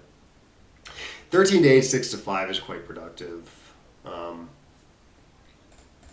So yeah, maybe you should be able to find this, given that, like if you had nothing productive, then hitting would be worth it. Like it's sort of a good and bad thing, but you have like this purely good thing that's like a no risk against the awesome board. So yeah, maybe yeah. It definitely loses fewer gammas, that's for sure. Okay, but he's only got 2s and 4s and double 1s back here. It's not super dangerous. It's just 5-point board versus 2. Okay, a good double. Yeah, I might have missed this cube actually at the although the score maybe argues for being a little aggressive. But I just thought the attack was a little thin here, but apparently no. Apparently you make a good cube here. It's pretty big cube. So you're thinking like, you're thinking like hit, but isn't like, say you roll like a 4-1, right? Pretty great number, 4-1. You hit and play 6 to 5. Is the idea that you're losing your market big if white just rolls like a 3-6 there or something? I guess that's right. Doesn't look like a crazy big pass though. But I think that's why I would have missed the cube.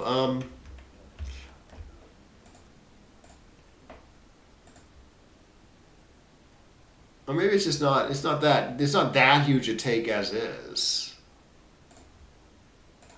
But it looks like a huge take to me. I don't know. Oh, okay. So yeah. So you roll like a 4-1. Great number. David enters with average to bad number 3-3-6. He's still up 11 pips and has an awesome board. But you have all this outfield control. Like I say, you got good attack. You got good attack, but if you can't attack, often you make great structure in the outfield control, and then white cracks. That's what I was missing. Yeah, the hits are stronger than I thought. Because he has 4 men back in a quickly crunching position. Even when you don't get to attack effectively after a sequence like this, is quite bad for white. So it's probably a big yeah. It's borderline too good. Cube in the middle, say. Yeah, big time. And you have better numbers than 4-1. You can roll 4-4, for instance. And it's a 1, right? So maybe you can be a little aggressive. Let's just test that theory. So at 0-1 it's a double by 0.1 something, 0.12. For money it's a smaller double. Yeah, somewhat smaller double. So you can be a little aggressive at the score in gammonish positions, anyways. Okay, anyways, so you roll a bad 6-2, I guess. Well, he dances. Then you roll a bad 6-2. Okay, it wants to like optimistically go after him on the 4. I guess because after your play rolls a 4, he's in the game pretty well. Obviously, when he doesn't roll a 4, you will have water to hit. I'm not sure I would have found this play either. 6-6, you're making it work. Yeah, you can slot here, or make your 4. Fine.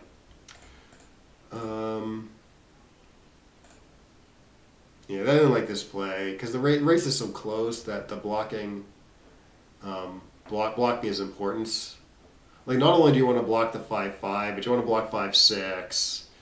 And when he runs with one, you want to give him, when he gets his other checker home, the checker on his 10-point home.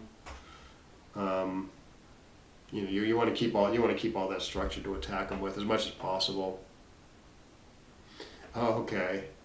Yeah, I don't know whether I really saw it at the time as a real possibility. So yeah, the computer reasonably wants to keep the nice block, keep the diverse attackers for when White runs with one later.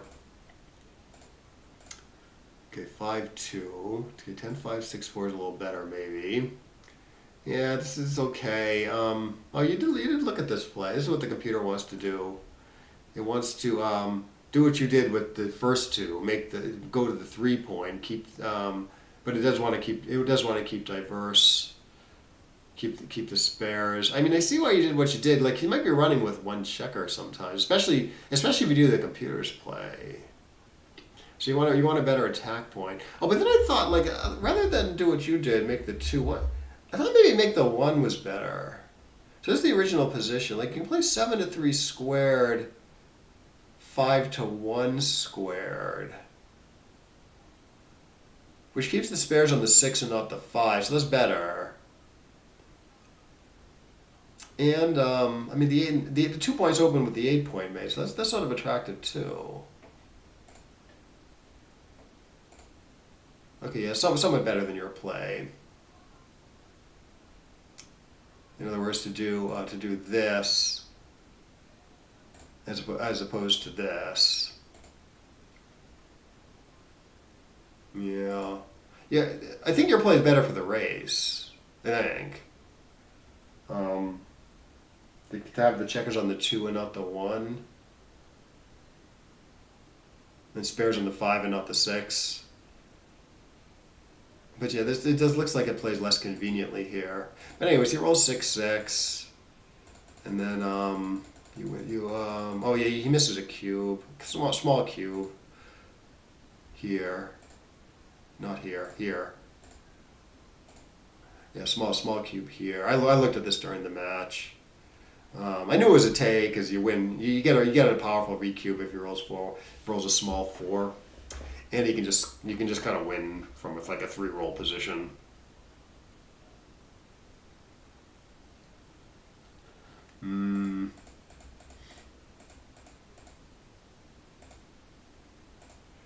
All right, so 6-3. Okay, so it wants to hit 14-5. So what did you do? Okay, yeah, your play's okay maybe. Stepping up and safetying. It does let White attack though. He does not get to. You do get to run. Your plan is working perfectly. 5-4, yeah, 8-3-6-2 versus 13-8-6-2. Your play gets a little more attack stuff next roll. Oh, and I thought he ran incorrectly at some point. Yeah, you like to attack if you can, but you can't. Oh no, he ran correctly. Yeah, I would have stayed back here given the race. And then did you double? Yeah, you did double correctly, I thought. Yeah, I would have done this, which the computer doesn't mind too much. It thinks it's close with David's running plan. I just thought, down 7 pips after the roll. I wonder if the idea that, like, okay, so you do my play. You're not getting attacked a lot. I mean, you're getting attacked some with like a 4-1, 4-4, stuff like that. But there's good hidden cover numbers the other way too. I guess part of the problem with this play is that you just roll like a 3-2. Cover the blot on the 3-point. Now White really does want to go, right? Because now he's really getting attacked. So I guess you do this now. Similar number of attacks, similar amount of attack stuff for Black.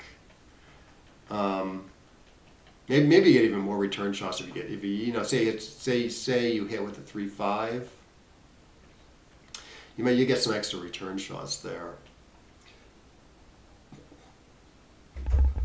Or White gets some extra return shots there. Yeah. Yeah, so maybe actually you're in more danger after my play than after David's play. But also, like if you just roll like a 3-2 and don't hit, say, you want David's play. Is it right? I assume it's right to hit with it. Say you double and then you roll a 3-5. I assume it's right to hit there. Could I be wrong about that though?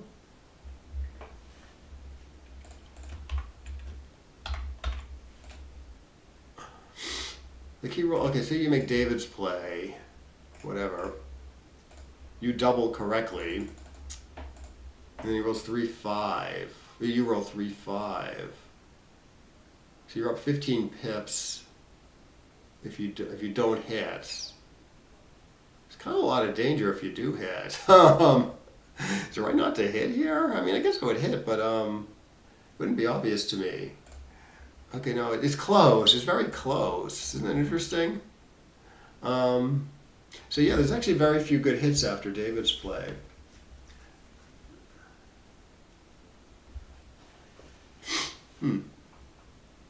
Cube in the middle, I guess you don't hit because you want to reduce the volatility and just offer a cube next roll. And it's not close either. But once you cube though, you don't mind upping the volatility a bit. Is this the 0-1 game?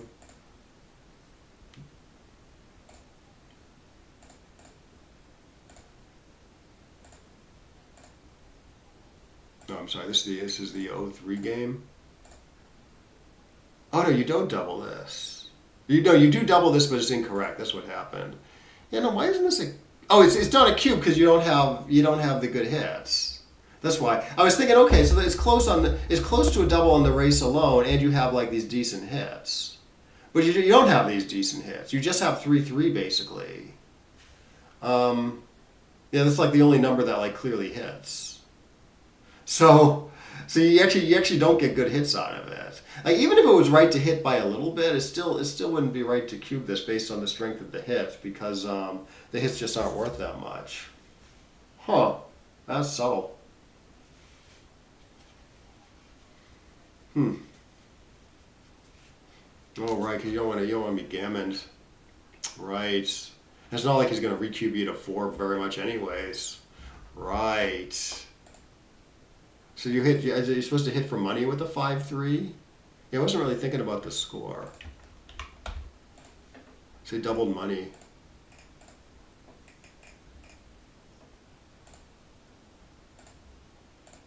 Oops, sorry. No, doubled money you still don't hit. Huh. That's similar. Yeah, interesting position. A lot of subtleties. A lot of nuance. Anyways, it turns into a dumb race that you win, and so David's up 3-2. Oh, 3-3. Yeah, this is gonna sound simplistic, but I heard I think I saw Roberti write about it once. When you have a 1-point board, you should make the point over hitting twice. And that is simplistic, because sometimes it's going to be right to hit twice. But the fact that you only have a 1-point board means when you hit twice, the guy just enters twice, usually, and then it's fine for him. Like if you have a stronger board, you hit twice, he's going to dance with one often, and like you're gaining more there. So based on that, like I would have found the point making play rather than the hit twice play. I don't know. Might still be right to hit twice though, even with a stronger board. Okay, 2-1. So 4-3. Yeah, this seems fishy. Yeah. Yeah, I find those plays are tough though. I mean, one thing I like to look out for is if the point making play leaves a ton of shots, then maybe hitting twice is actually going to be safer. And actually, making the point does actually leave a ton of shots. No, it doesn't. It doesn't leave a ton of good shots because you get to make the 10-point with the last one. Yeah, that's the other thing going on. It's quite productive. If you make the point, it's like it's quite productive. With the last one. Yeah. So here I would get this right, just because I mean, the structure is like so much better after this play. Like you upgrade from the 8 to the 5, and you get to make the awesome 18 points. That seems better than making the 2 and playing a little safer, arguably safer. 3-2, good. 6-3, good. 1-6, good. Okay, good. 5-3. Oh yeah, this is tough. There was some discussion about this. I wasn't sure. I thought it might be kind of close because I was going back and forth. Apparently, the computer wants to make the 2 good points and play safely versus making the 5, even though you have your 2-point made. Like the 5 was sort of attractive to me because the 2 points made, and you don't need your 8 and the 2 together. But yeah, I guess the fact that both the 18 and the 10 have a good amount of value, and the 8 has some value. It's better than making the 5. Like, okay, so you're getting either the 5 points, or you're getting 3 good assets somewhere, right? It's not 2 assets. It's 3 assets. It's the 8, the 10, and the 18. So maybe that's an indication that you should forgo making the 5. But like I said, I was not that clear on it. In fact, I think it looks like it likes 18 to 10 better than making the 5. I see. Yeah, you can't fix your previous errors by doing that. All right, so let's see. The computer wants to, with David's 5-5. Computer wants to make the 17 into 3. Okay, that seems pretty reasonable. What does David's play do? Oh no, I'm sorry. David made the 17 into 3, which seems pretty reasonable. So what does the computer's play do? Oh, the computer's play keeps the 8 point and gives up the 17 point. Yeah, I might have done what David did, actually. Because after the computer's play, it's like, I don't know, it's a little hard to put a defensive position together. Maybe it just doesn't care about that because it's going to be attacking on the home front a lot.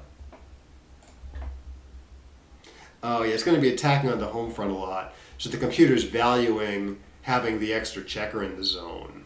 It's not just the 8 point. It's not just the fact that it wants his 8 point. It wants that other checker in the zone to attack. Okay, that does make sense. Yeah, double's okay. It seemed like a very easy take at the time.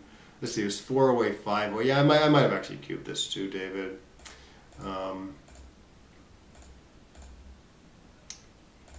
So given that he's 4 away. 4 away, 3 away is a clear double. 4 away, 5 away, maybe not so much. Oh yeah, there's something here. It's a 2-1. Oh no, not here. Wants to play 6 to 5 to 3. I don't like that. Or 24 to 21. Yeah, I don't know. David's play seems pretty natural to me, hitting off the 5 and getting the backman going. So I don't know. Or like David's play is this. I guess it's a little hard to put the position together when you get away with it. And nothing wrong with this position or this position.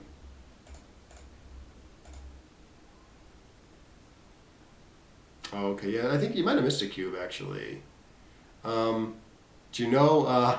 Here's a question that you should know the answer to. I asked Rich this once, and he said I should know it, but I don't. What ignoring gammon say? What is White's take point on the recube? The score comes up a lot, so it's a really good score to know, especially if you play like a lot of 5s like I do. It comes up like all the time for me. So if you know the take point, that can certainly help you find the recube. If you're like, he might have that, he might not have that, or I know he has that, but I'm getting kind of close to it.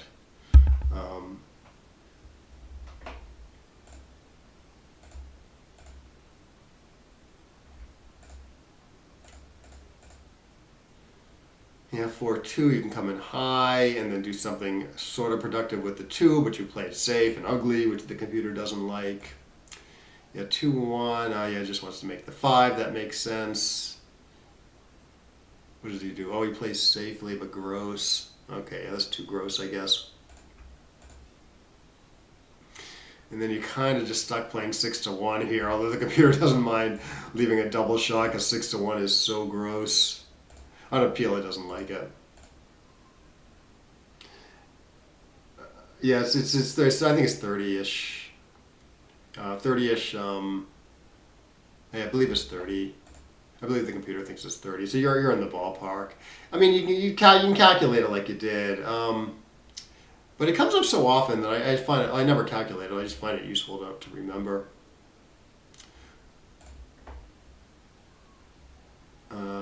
Yes, 20, yes, is this number, 29.82.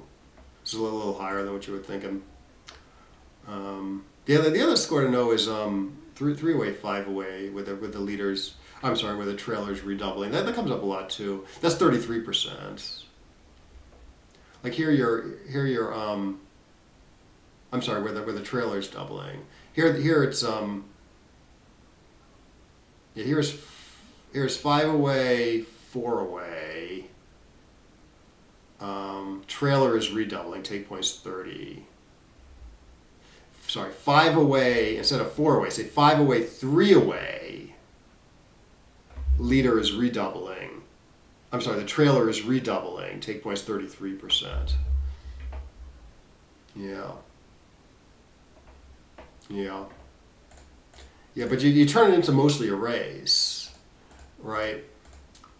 Later on, I mean, it's all complicated, but later on you turn it into a race. Okay, so did you make a nice, let's see, 6-1. Yeah, no, this is pretty clear, making the 2. 2-1, you safety, that's pretty clear.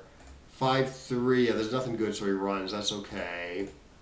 3-2, yeah, you don't love hitting because it's pretty dangerous, but yeah. And I got nothing else. He dances. Yeah, you don't double. Oh yeah, I would have thought about doubling this, but I didn't. I probably wouldn't have doubled either because you say the 4 and the 3 points open. It's going to be. You still have a ton of work to do to come home, and White's position is relatively sound. But like, wouldn't it be crazy to cube this given the elevated take points? Right? Yes, it might even be a cube, or close. But then you improve, and then well, no, yeah. Here you dance. Here, if you dance, you have a clear cube. 5-4. Okay. You run. I might have played safely here, just because White's sort of at the end of his rope.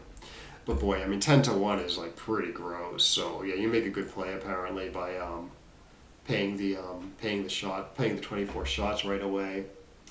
To keep your home front in better shape and to get good flexibility in the future. Yeah. I guess that's why you do this play. I mean, playing safely, you kill another checker, and how do you play next turn? I was thinking, maybe you can play next turn by hitting White, but maybe that's too much to ask for when it's so gross. But if you get away with it, he plays safely. You don't get away with it. You do get away with it, and here. Yeah, given the elevated take point and the fact that you still win a few gammons, the computer thinks it's close on the take pass. Right, so if you knew like the take point was 30 here, and you just look at White's messed up front position, and you look at the race, I think maybe the double comes into focus. Like, I don't know, is it rock solid that White wins in the 30s here? I don't know. Yeah, and then here's already a big pass given the take point. And then you overshoot. Oh yeah, okay, yes, okay. So you're 3 away, 4 away, right? So you want to play a little gammon save-ish out of the opening because White's looking to get into gammonish cube. When we talked about this before, so yeah, you don't want to make the 2 point here, which wins less and wins fewer gammons. I'm sorry, wins more gammons, which doesn't mess with your cube strategy. Wins and loses more gammons, I should say. Yeah. Oh, 7, 8, 9, then a whiff. I see. Yeah.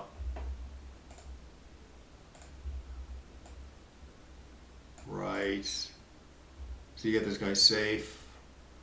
Or you get this guy, yeah, you get this guy to your outfield and then he misses. I see. Yeah. Yeah, apparently. I got the score anyways. Apparently that's a big pass. Anyways. Right. Okay, so yeah, you make the 2 erroneously. He rolls a nice 3-1 and 4-way 3-away. I mean, he can almost cube this before the roll, but he shouldn't cube. Oh no, it's pretty far from a cube. I guess because you have some structure. But you roll 6-6, and then okay, you roll a good number. And then, okay, makes a good play with the 3-1. Okay, interesting. My first impulse was definitely 6-5, 6-3, just leaving everything nice and safe. But yeah, given that you have the blot, David doesn't mind paying the shot at this score where you have to give up your anchor to hit. I mean, maybe some of your hits don't actually hit because it's too dangerous. After David's play, at 5-1, you're really hitting with 5-1 here. Then you get doubled. It's pretty decent cube, you know. So yeah, good play by David.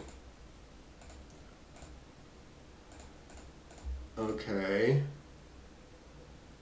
Okay, so you make the structure, but computer also doesn't mind playing the 11 point, but your play isn't bad apparently.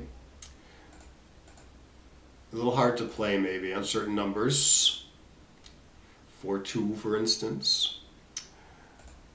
6-6 is easy to play. Race is close, so no double. 6-6 again. Okay, you clean up the blocks because you think it might be hitting next turn. Reasonable. Computer also doesn't mind leaving a blot on the ace like this. A little more flexible, better to make a 5-point board. Yeah, 6-4, 6-1 is probably a little better than what David did. A little more flexible. 6-5 is fine. 6-3, okay, yeah, a big no double. Wasn't like honestly, it wasn't 100% sure to me clear to me at the time. Given that white might not get great recubes in, but I guess that's just wrong. And I think I would have found the no double here, given that hit enter, there's still plenty of play. Hit dance, pass, but it's not a huge pass maybe. Great 4-4, and then a double pass. Oh, okay, yeah, so Rob, someone had this right. I think Rob had this right during the match. Yeah, the efficiency is because of the score. Because of the score and the efficiency. This is actually a pass. It's a take for money, but pass at the score. Interesting. Even though he's 4 away, he should be careful about taking. Yeah, in this race. Is that true of a long race? Is that just true because it's like a fairly short race where the equity is going to swing wildly? Like I said during the match. Okay, so if you look at the take point for the leader here, for the 4-way player here, is very high. Like the dead cube take point is very high, surprisingly high. For white, it is 35% dead cube take points, as opposed to like 25 for money, even though he's losing the match. What brings that down quite a bit though is the fact that like white gets very powerful. He gets a lot of like good recubes in. Black's take point is 40% on the recube. So white gets to use the cube like a lot at the score. So that brings down the take point quite a bit. Apparently it still makes it, apparently not enough to make it like comparable to money though. Like this is a pretty solid take for money.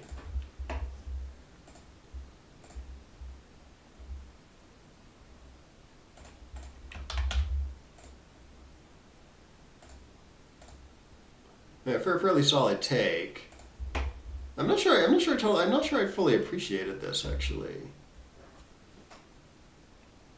I mean, I knew that in like a holding game or something where white is like looking to, if white's like way down in the race and he's looking to hit and gin the game, then white has to be careful about taking because his recubes kind of suck in that case. Like he either loses or he hits and gets like a really really powerful position where it's a huge pass, so he's not getting a lot of value from the cube.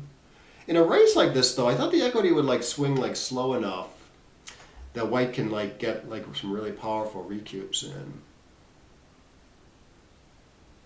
Yeah, they're 3 away, but he's 4. Yeah, you're 3 away. He's 4 away.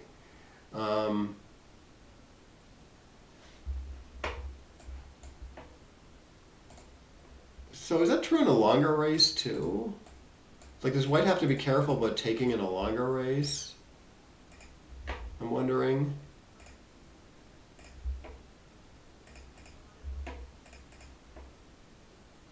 Like the I don't know. Whatever. 10%.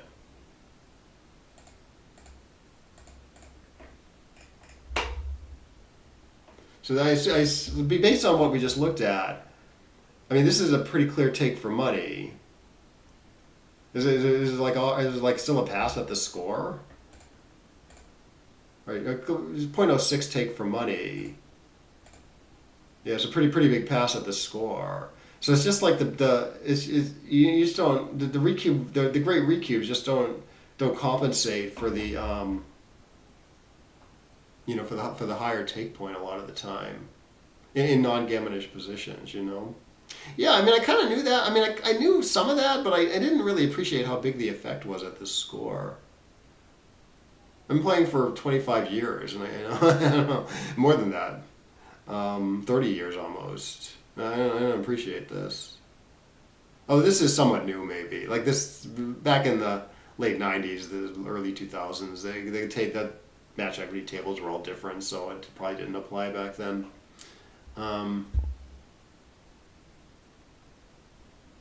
Yeah, and actually I have not been playing for 30 years, more like 25.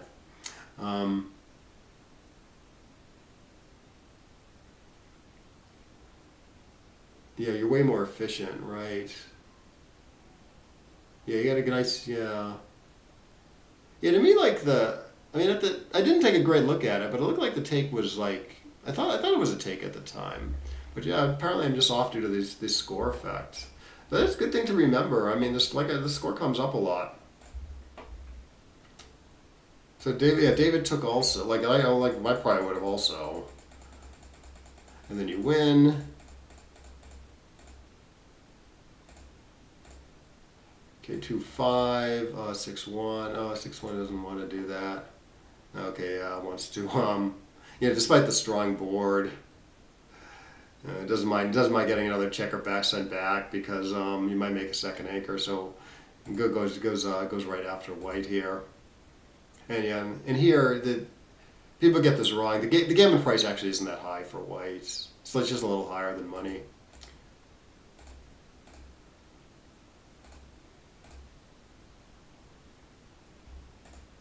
What's wrong with your, well, what's right? 24, 23, 9-4, 23 to 22. Oh, I might have done what you did. So you play 9-4 with the 4, and the computer actually wants to make the 23 as opposed to step up to the 22. I guess maybe it wants to put all this pressure on the 8 point, I guess. But he has to use a full roll before bearing off a majority of the time. I see. Right, but it's still a take for money. Yeah, it's just the score effect. To me, the interesting part is the score effect. Yeah, okay, good play here, jumping out, causing white some consternation. And then you can even leave it. You can even leave it there next turn, and because white's not hitting with like a 1-2, for instance.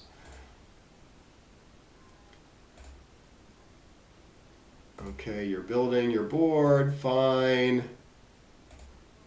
David's play with the 5-1. Yeah, at first I thought he was going to clear the 10, but then he did his play, and I'm like, yeah, that's pretty good builders. And I'm sorry, I thought he was going to clear. I thought he was going to clear the 10.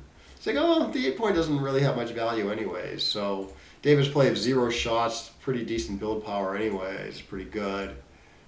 And he fills it in nicely. And I assume you crack badly. Oh, and then, yeah, he's sort of playing for the gammon a little bit here.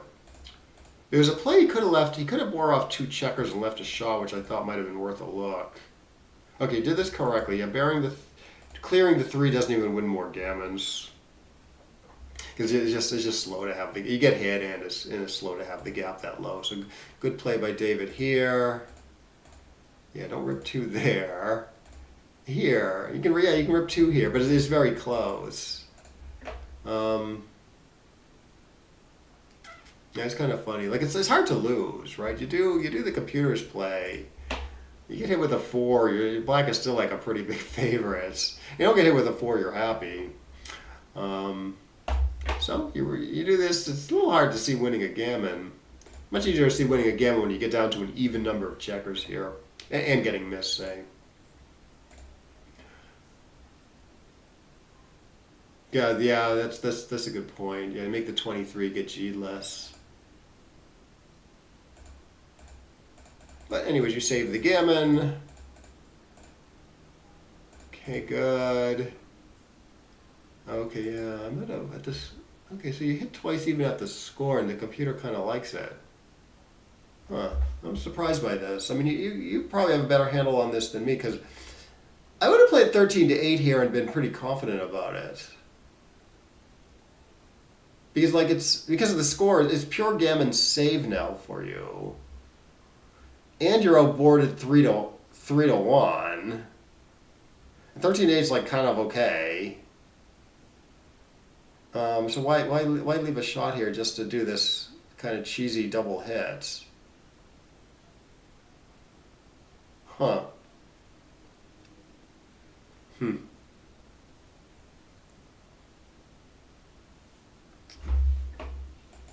Alright, I'm gonna do this at a higher revel. I mean, it's quite close. Your play does... Oh, okay. Your play lose... Okay, so what I'm missing, apparently, is that your play actually loses fewer gammas than my play does, according to the ++ eval, even though you're leaving a shot. So I guess is the idea that, okay, so you play 13 to 8, and then you're getting attacked anyways with 6s? Is that the idea? Because he has this extra spare on the 8 points.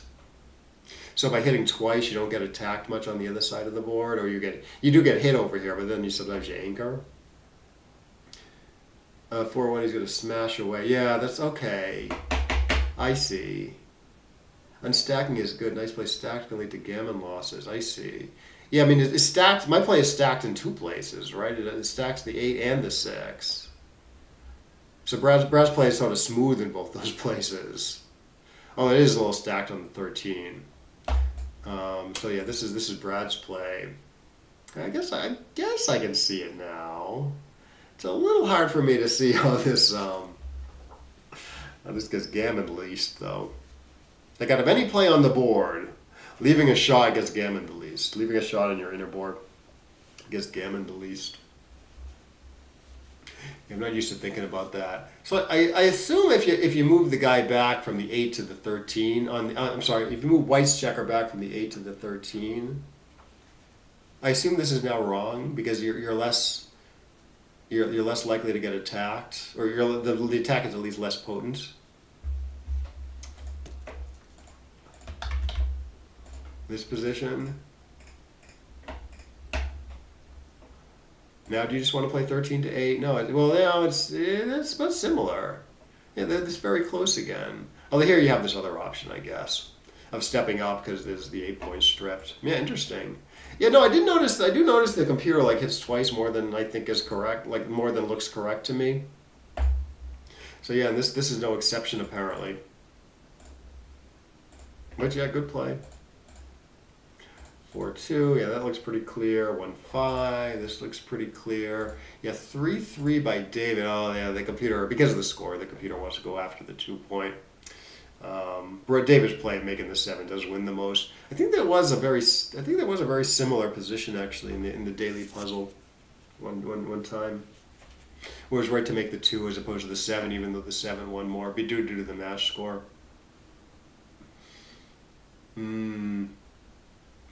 I see, because of the stacks. Okay, so 6-1. Okay, so you hit and go to the 6, makes sense. 5-4 good, 5-2. Okay, you're trying to do something. Yeah, now I don't mind hitting with the 5. Like I think I would have found this play because I want to stop from getting attacked. Now it's like clearer that you're getting attacked on the other side of the board, especially if you step up with the 2. So this play I would have found.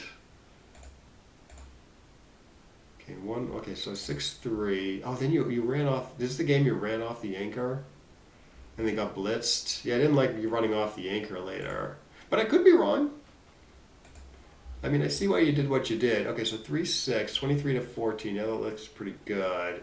I see. Oh, so David doesn't want to leave a shot in the outfield. All right, so this is David's play, kind of safe in the outfield, but you're still getting hit with 1s and 2s. Computer's play is kind of nice. It gets duplicates 2s, pretty flexible. You still have decent cover stuff, decent attack stuff. Oh, you have rational questions about my 5-1 this game. So is the 5-1 coming up? Because I'm not sure I remember the play. Okay, yeah, so he enters with the 1. Yeah, you can either pop out to the 18 or play 20-14. I kind of like 20-14, but apparently it's very close. Yeah, 6-2. Yeah, that's the number. Yeah, we just cleared the mid. You could argue your play wins more, but you're definitely getting gammon more at this horrible gammon save type score. Yeah, I thought you were correct just to play safe here. Right. So we'll get there. Oh, I didn't like this play. I thought there's ways to put more pressure on Brad. Yeah, 20-8's okay. 20-17, 16-10 is okay. And apparently the computer doesn't mind David's play of making the 17. I guess putting some pressure on the 13 point. I just didn't like taking the pressure off of this stuff. But yeah, apparently David's play is okay. Because of the pressure on the midpoint, which is gonna stay there for a long time. Okay, 5-1. Yeah, the 5-1's okay. It doesn't mind leaving the shot in the outfield here even. Although on appeal it does sort of like something like what you did. I don't know why it doesn't save a 5 though. What is it? Now it's gonna have to pay a shot with like 5-1, 5-2, 5-3. So why not do what you did? Save some of that stuff.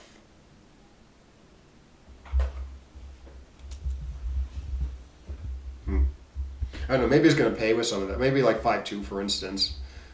Like say white rolls a 3-1, and then black rolls a 5-2.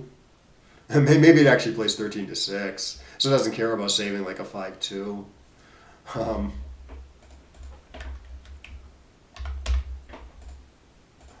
Right, so you make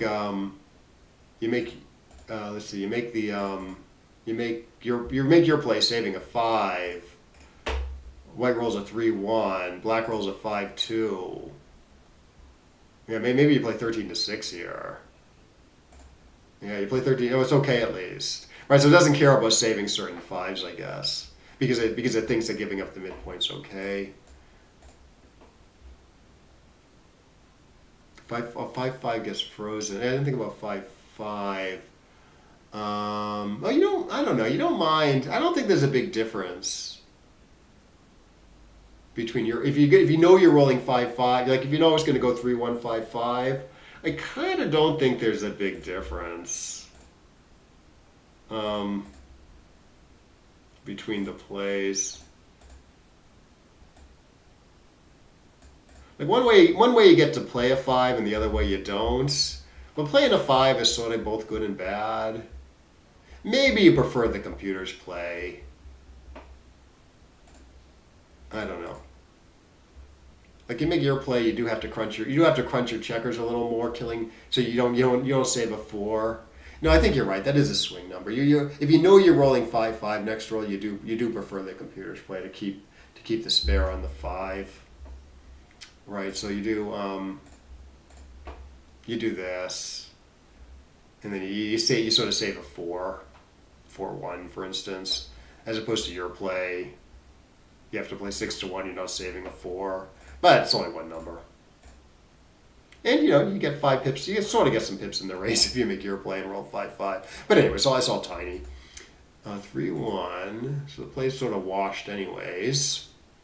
3-2. I probably would have saved a 3 here, but apparently it's very close. This versus this. 6-4, right. Yeah, good play by David, I think. Although apparently clearing the 8, keeping the 17 isn't too bad. Yeah, 6-2. Oh yeah, I see. Yeah, it doesn't even win more apparently. Like DMP, I might have done what you did, and possibly is right, because it's a little hard for white to attack, but not, little bit hard with the blot in his board. But yeah, 3-point board. He's pretty happy just to swing away at you. And then you obviously, if you do this, if you do the right play, you keep your anchor, and then you get gammoned a lot less, obviously. Okay, and he looked like he conducted the blitz well, hit in the outfield, instead of making the 2-point, which I liked. And then he's looking to gammon. He's a pretty solid, he's 72% to gammon you, apparently. I did a backgammon. Yeah, no, I'm no stranger to huge checker play blunders, too, as you know. Here you should probably put a guy on the 7, although it's, yes, no big deal. And then you do a good job to save. Yeah, I know in money you are supposed to make the 11 and the 4 here. Because the builder doesn't bear on the 3 points, so making the 22-point anchor isn't that important. Apparently it likes it at DMP also.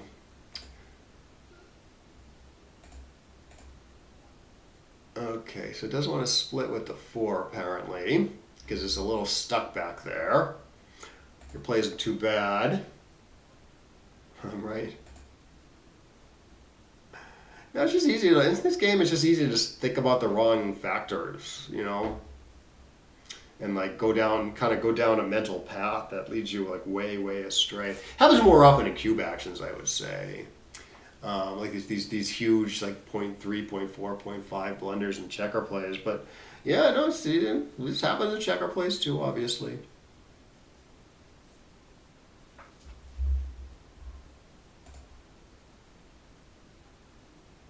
Okay, so the computer does want to pop out here. So what did yeah, it looks pretty clear, I guess.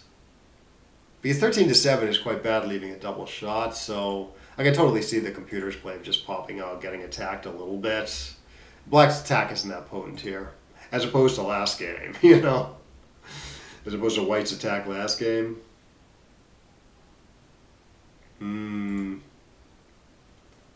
Alrighty, so 3-3 for black here. So you hit. Oh, you made the. Oh, I see. You made the 5 and then played one more, which is okay. But yeah, the structure after 13-7, although it's much better block and is safer. I see. Yeah, so the computer wants this structure, even though white's up on the bar, and you're foregoing the 5-point. Partly score-based, maybe, as opposed to this play. Like normally you want your 5 over your 7, especially when white's up on the bar. But you're also giving up the 8-point here too.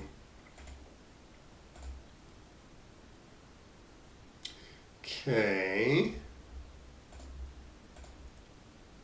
Guess it wants to remain a little more flexible than you did, but you popped out correctly. Yeah, I like David's play here. Oh, it doesn't mind 11-7. 6-4 square, just going for the 6 prime. Interesting. Yeah, I would have done what David did in a second.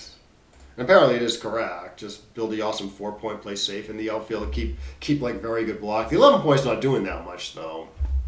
So the computer actually doesn't mind this that much. But again, it's like a little hard to make the 6 prime after getting away with this, and you hate to get hit with 4s. I'm a little surprised it's this close. I guess you do have like probably 15 numbers to make the 7 or something after getting away with this play. Like 6-1 doesn't work, but all the other 6s do. I wouldn't do this, but the computer doesn't either. 5-4. Oh yeah, I think you made a creative play here. I mean, I'm sure I probably just would have played 15-6, but because I don't know, like six shots in the outfield is pretty expensive. Against this awesome white structure.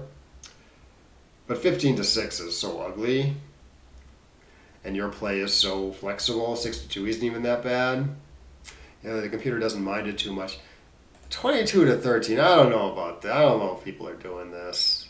Matt, I was talking to Matt the other day, and Matt was telling me, Matt like mentioned this type of play where the computer like loves running off the 22 point. And Matt, for whatever reason, Matt said, I think the computer is probably doing that too much. Like he doesn't like. I don't know if I trust. I mean, I sort of trust the computer over Matt, but I think Matt thought about this, and he thought, you know, that he thinks maybe this is wrong for some reason. This type of play is like wrong more than the computer thinks it is, because the computer like does it all the time when it's dangerous to do so, giving up the 3-point anchor to run. Even when it's dangerous. So yeah, I don't know. I probably wouldn't have considered this. And then this play leaving it direct, I wouldn't have considered this either. Sort of similar to your play in that, you know, it's a better position, but like a lot more dangerous. But it's like a lot more dangerous. You know, 2 blots and many more shots. But again, it's a lot more productive. It's a lot better position.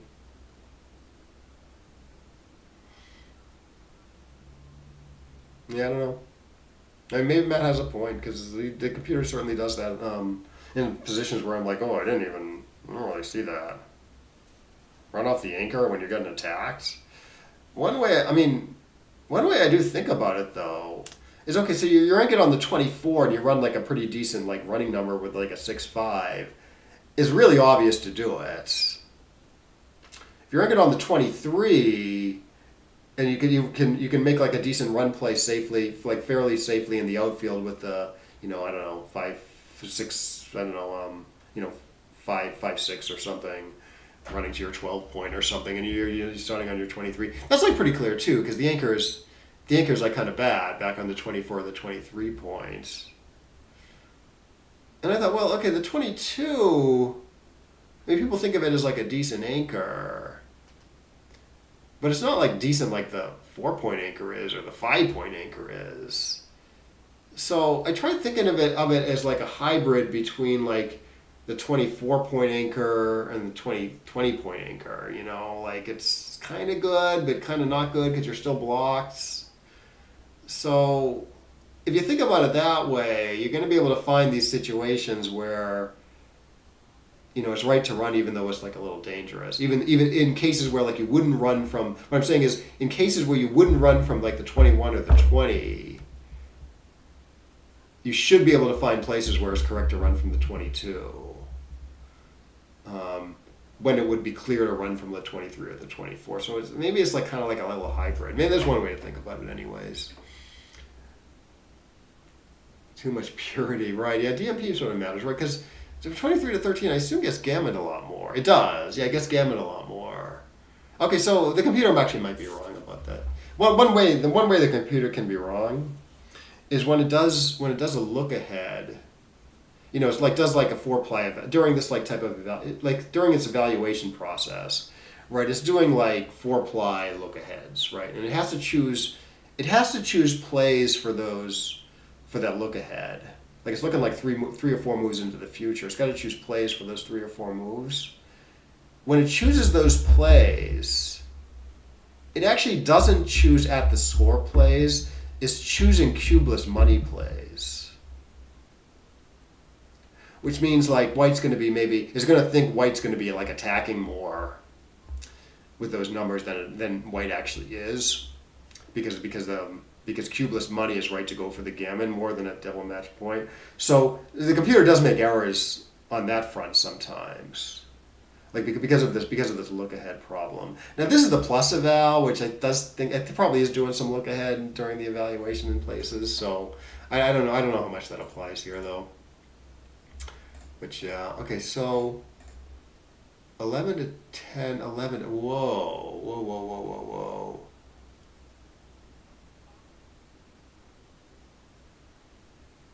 I would have done what David did in a second. David looked at making the 7, which I didn't like, because It's very bad to get hit. It's very bad to get hit, and it's a little hard to make the 6 prime when you get away with it.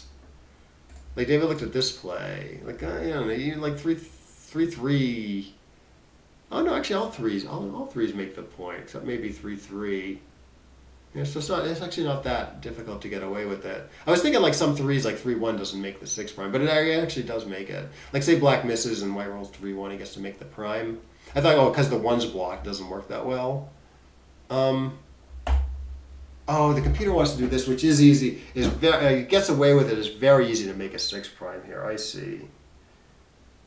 Yeah, I think if I consider this, maybe I can find it on a good day. Maybe. I mean, obviously getting hit is still bad despite the blot in black's board. So it's very bad to get hit, I would say. But the computer is saying the prime is so important that it wants to go right after the prime. Like you make the 6 prime, white can sort of escape at his leisure, and it's very hard for black to counter prime given that black has the blot on the ace point. Yeah, that'd be a nice play to find, I think. And again, the score in the gamut situation maybe argues for this. I don't know. Yeah. I mean, I'm sure I probably would have got this right unless I happen to consider this play. I mean, there are a lot of situations where you got to think the prime is just super important.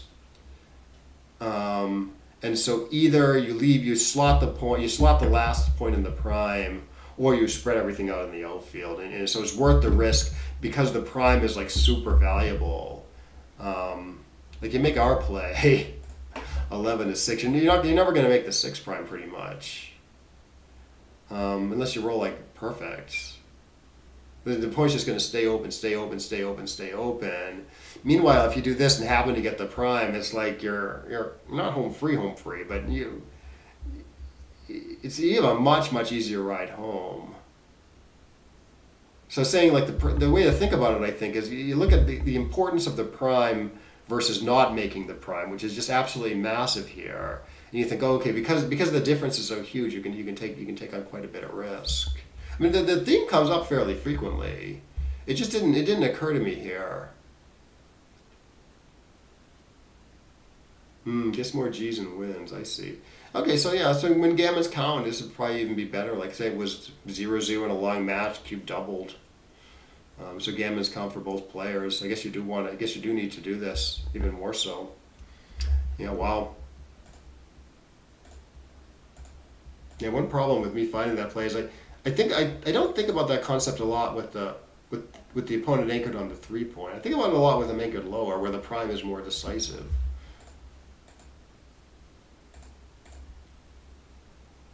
Yeah. 5-2. You don't want to leave a shot in the outfield, so you do something inside. Computer wants to give up the 7 point, really? I don't know, man. Good. It makes the board, and it's good builders. I mean, your play's okay. Leaves a blot on the ace, which I guess is a problem. Because white's going to be running a lot. Oh, that's what happened. Yeah, white should. I think white rolls a 6-3 next. And I think he should, after your play, I think he should run because he can do it. He can do it while keeping his prime, and he can do it at a time when you have a blot in your board. Right. So say you make the computer's more tidy play, or even 13-8, 4-2. I don't know. But say you do the computer's tidy play, it's a lot more dangerous for white to run now. 6-5 is a swing roll. Yeah, so 6-5 plays. You're saying 6-5 for white or 6-5 for black? Actually, for black it plays okay after each play. So yeah, for white, yeah, I think any run play though, any like running number, right? Like okay, so white, okay, so you do your play. White rolls 6-3. Yes, he should run. He should run with the 6 in some fashion, anyways. And yeah, locking up the point seems good. I mean, maybe he's still, after the computer's play, maybe he's still doing it. But your attack is a lot more potent. Your attack is bad here. Fours are duplicated too. Right, he only has fours to hit, and you have the blood on your ace. And even when it works, you're still stuck. So, yeah, your attack is just bad here. You make the computers play, the attack is good.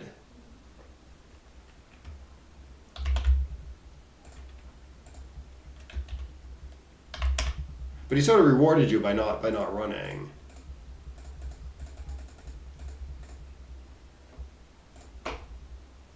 He doesn't even run. Sorry.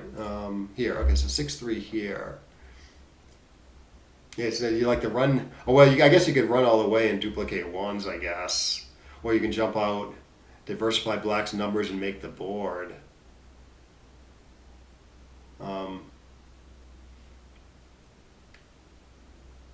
Yeah, I don't know. I mean, it's a lot more dangerous to run here. The computer doesn't even like it. Yeah, so I guess that's the key to seeing your play. You make it just difficult for him to run at a time where like he's pretty happy to run. If he rolls like a convenient number to do it. Huh. I see. Keeping the bar point. Yeah, I see. Keeping the bar point. Yeah, that's a good point. Let's go back. You keep the 4-point prime, so you keep the block on.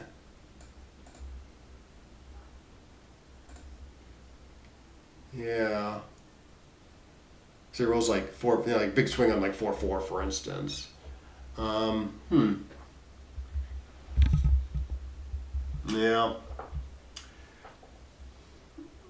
Maybe it's just 4-4 though. Immediately, anyways. In some sense, 4-1 is duplicated after the computers play.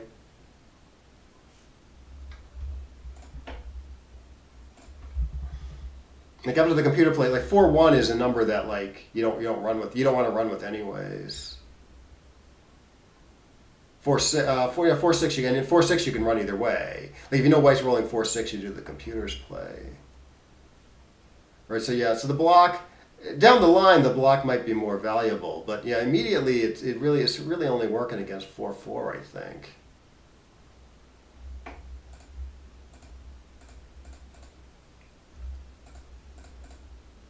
But anyways, I don't remember what I thought about Brad. At the time, I saw that David should probably be running. I don't remember if I looked at what Brad did with his 5-2. All right, 4-3. Okay, so you hold the forts. 5-2. Okay, you put stuff together. Makes sense. 13-6 is somehow close. Oh, I guess because it doesn't leave a shot in the outfield. Ugh, 5-1. Yeah, I didn't even want us to run here. Ugh. 6-1. Okay, 11-4. 3-1. Okay, it doesn't want to run here, but it's fairly close. This is Brad's 3-1. Yeah, I guess sort of similar stuff, but I mean, I didn't mind Brad's play at the time.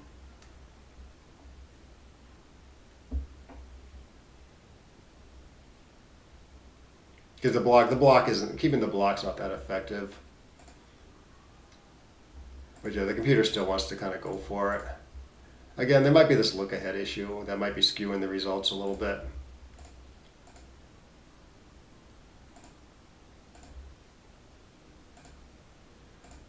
And then Brad rolls well. And okay, yeah, I noticed humans seem to I think humans seem to do this type of play, keep the attack going more than the computer does. Usually the computer just kind of rips twice for less attack next roll when white runs with one, but gets the checker off. There's still some decent attack numbers, I guess, but the computer likes the play this time. Okay, good. It's pretty close here. Fine. Yeah, they're both kind of good for the race, I guess. Brad's play is probably somewhat better for the race because white, if you make the rip 2 play, white can get back in this with big doubles right away. Brad's play sort of blocks the big doubles for at least a turn. But I think Brad's play is going to get hit a little more. Because white just gets to dance and hang back. Excuse me. Okay. Oh yeah, kind of like. Well, I did think 6-2 was a slight error. I think. No, it's all right. He saves a 5 because he might get to stay back one more turn. Yeah, I didn't mind this play, Brad. Yeah, I think you thought about it probably as similar to how I thought about it. I mean, it's nice to minimize shots. And white is going to have to either compromise his front position or run anyways. So despite the fact that it might be hard to clear this stuff later, you're not paying it that big because white's gone or his board turns to crap. Like if you know he's hanging back, hanging back, and has like a decent front position that's going to stay good, you could argue it probably is better to do something like this. Pay the extra 2 shots now for a safer position down the line. In fact, why don't we test that theory, or at least it's closer. Or at least it's closer. Right, like this position. 3-1 here.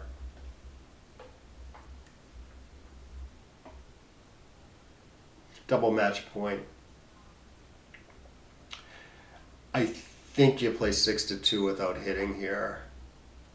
Pay the extra 2 shots for a much safer position down the line. Yeah, it's close though. It's close with some hitting play, I guess.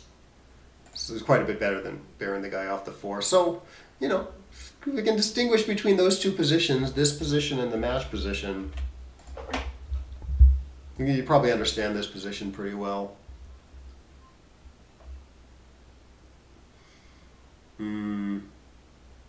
Yeah, shot minimization exercise. Yeah, that's the key thing. 11 shots versus 13 or more if you play 6-3-1 or something. 6-3-2. I think you pay an extra 3 shots in that case. All right, so I think that might have been the last decision, right? I'm losing my voice, so I am going to sign off.